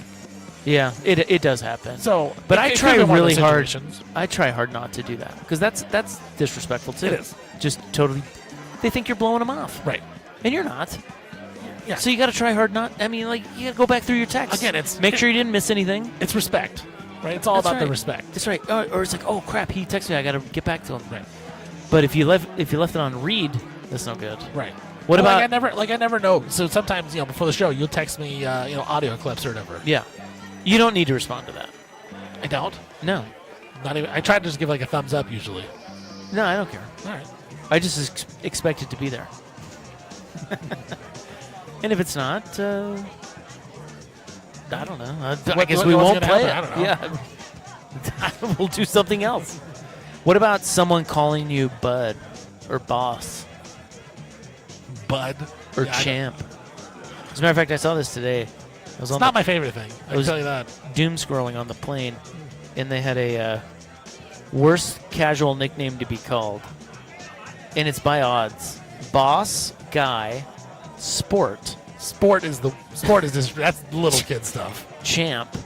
Sport and champ are bad. Chief, bud, pal, and buddy. What's the worst? Sport. I've also never called anybody sport in my life. Sport. So according to this, buddy is the worst. Yeah, like buddy and pal. I call my kids bud or buddy. Hey, buddy. My youngest son calls me buddy sometimes, and it's really funny. I don't know about that, buddy. Chief's a little condescending. Right. What do you think, Chief? That's why, I usually just say dude or man. What's up, man? What up, dude? Yeah. What's up, bro? What's up, brah? Yeah, bruh is another one I use. All right, so it's So yes, that is disrespectful. I don't like it. Yeah, bud. Bud. How you doing, bud? What's up, bud? Over there, green shirt. All right, we'll be right back. We got to wrap this up. Micro signs of disrespect that irrationally piss you off. We'll wrap it up next from Circa on the Fan. Not all has been good as the Blazers' future.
All right, so we're the last ones in here, and a couple of bros just walked in. One guy from the Virgin Islands. Yeah. The other guy from India. Yeah, so the guy from the Virgin Islands, he had a iced coffee and a cigarette. Tell you what, I could go for that iced coffee. I could go for that cigarette. And the other guy was, he lives here, and he's a chef at one of the head chefs at Treasure Island. Treasure Island, yeah. TI. And I feel like they'd had a few, I don't know, but they were coming up here to kind of check it out, and they were like, what the hell is going on up here? So we had to explain to him the whole thing. Radio Row. He's like, where is everybody? Well, we're West Coast, and we're the last ones. It's like, so who talks? Yeah, he's like, do the fans talk? I'm like, well, technically, I don't think you're supposed to be up here. He's like, no, it says right out there. Come on in. I'm like, I don't know. Maybe some shows put the fans on. Ooh. But look, here's the point. The point is, he goes, hey, what are you guys doing? I'm like, we're promoting the Circa Millions contest and stuff. He's like, okay. You promoting Saratoga? Because we went to a sports show. That's the thing. We're like, this is for sports. He's for like, football. you guys talk horses? You talk the Travers Saratoga? The Travers Saratoga. So we now have a Travers Saratoga bet. Because like, this he guy was horse racing. We're like, obviously. And he really did want to. So thankfully, they left before we came back on the air because I think he did want to sit down. And honestly, I toyed with the idea. It wouldn't have been the worst thing let's we've ever done. Let's just put him on. It's just some guy. Me and Suk took calls for an entire club. Right. It couldn't have gone that bad. Right? The show ends in 7 minutes. It's what's the worst thing that could happen? They left, but he gave us a play. Right, because, when he says, what are you talking about, the Saratoga horse racing? I'm like, no, but my first obvious question is, you got a Travers Saratoga play? Pick, yeah. You got a hot take? Yeah, and he goes, did, instantly. All he said was, Puma. Without hesitation. And then I said, that's who I have. And he goes, shut up, you don't know anything. He goes, you're full of it. He's like, yeah, you're right. He's about to hit you with a cigarette. He was about burn to you. Put his cigarette out of my hand. And but he was right. Puma. So now, and so the race, you looked it up. It's I looked it up. Saturday? The Travers Saratoga. It is Saturday. It is 3:35 Pacific Standard Time. 3:35 Saturday. Okay, we're betting Puma. And the Puma is 8-1. He is tied for the fourth best odds. You got Golden Tempo 5-2, Renegade 3-1, Sea Strike 5-1, and then Napoleon Solo and the Puma tied at 8-1. The jockey Javier Castellano, trainer Gustavo Delgado. I'm in. Now the only how do I not make that bet? So one, we're in Vegas, so right. we have to. If I wasn't in Vegas, yeah. would I make this bet? Absolutely not. Right. Right. Like if this was at Spirit Mountain, we'd or A-Lene. Cool guy, bye. Yeah, thanks. But that guy looked the part. Like he looked like he knew his horses. Right. Right. He had the shirt on and he looked like that's a guy that spends his day in the sportsbook. Well, he just goes Puma right away, and I look it up, and Puma is one Puma's of the horses. in the. He knows his. Yeah. All right, so there you guys go. If you guys want a hot horse racing tip, 8-1. I have to. I don't want to, but I have to. I don't want to either, but I'm going to. It's only money. Right. I'm gonna go win it back at Pygow, and then 8-1. It's not bad. There are worse bets. I've made way worse bets. So tomorrow on our show, we're gonna have Dave Bartu. Big show, kind of. A lot of guests. 4 o'clock. Joey Harrington, 5:30. Bartu's doing something pretty cool recently. He's put the numbers to the SEC's whole gripe about how their schedule's so tough. And he'll come on and talk about it tomorrow. I don't want to spoil it, but newsflash, it's tough. They're right. So that'll be tomorrow. It'll be fun. A couple of other. Where it go? So micro signs of disrespect. That's right. That piss you off. How about the no warning FaceTime? Somebody just FaceTimes you out of the blue? You can't do that. Family? No warning? That's no good. I don't mind it. Because you think something's up. No, I don't. I don't think something's up. Doesn't bother I think if people call me, I think more worrisome. What about not texting before calling? That makes me think that something's wrong. If you call, like my dad called me yesterday or the other day, and I missed it, and I called him back, and it was like, oh, I'm sure something's not great, and it wasn't.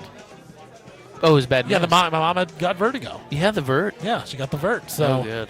that's No bad good. news. Yeah. And so it's just like, yeah, I mean, if I get a call, I feel like it's bad news. Where if I give it to FaceTime, I feel like it's more of a fun conversation because maybe that's just my kids. Because my kids will FaceTime my parents or they'll FaceTime, their aunt and uncles. They do that just out of nowhere. We won't even text them. But what if your dad said, call me on text? I think something is horribly wrong. Right, so it's the same as just the call. But Right. see, texting before. If you call me, I feel like something's wrong.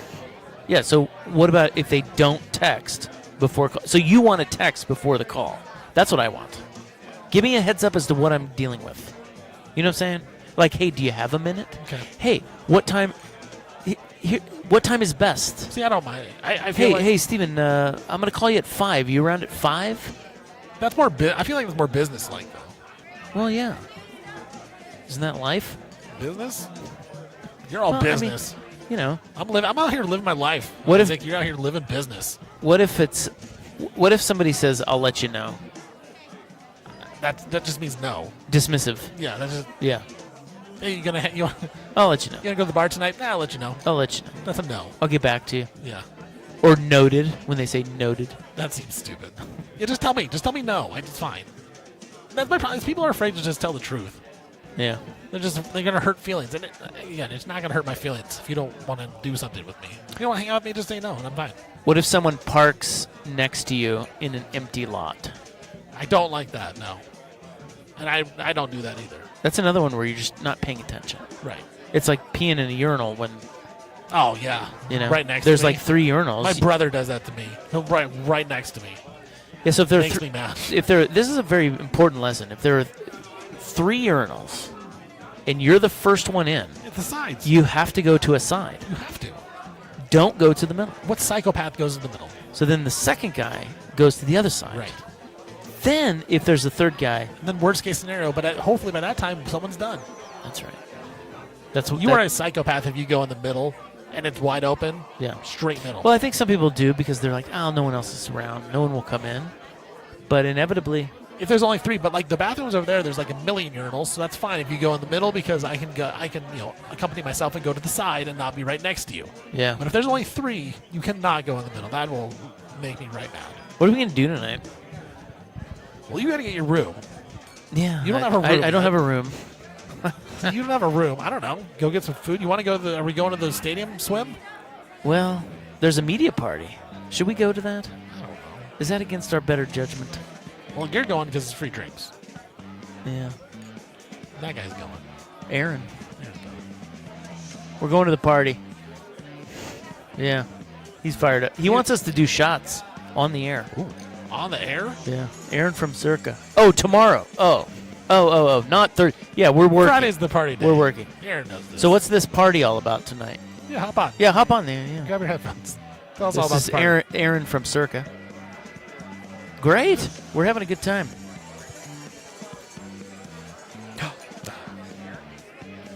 Oh.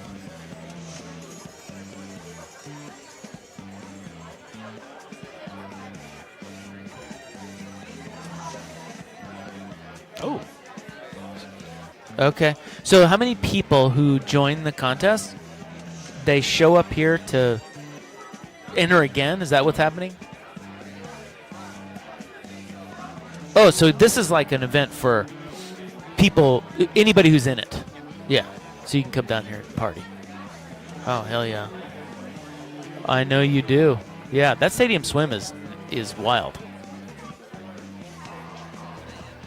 What? Show starts at 3. Did you say 10 a.m. to 4 p.m.? Oh, no. Dude, he might miss the show. He might miss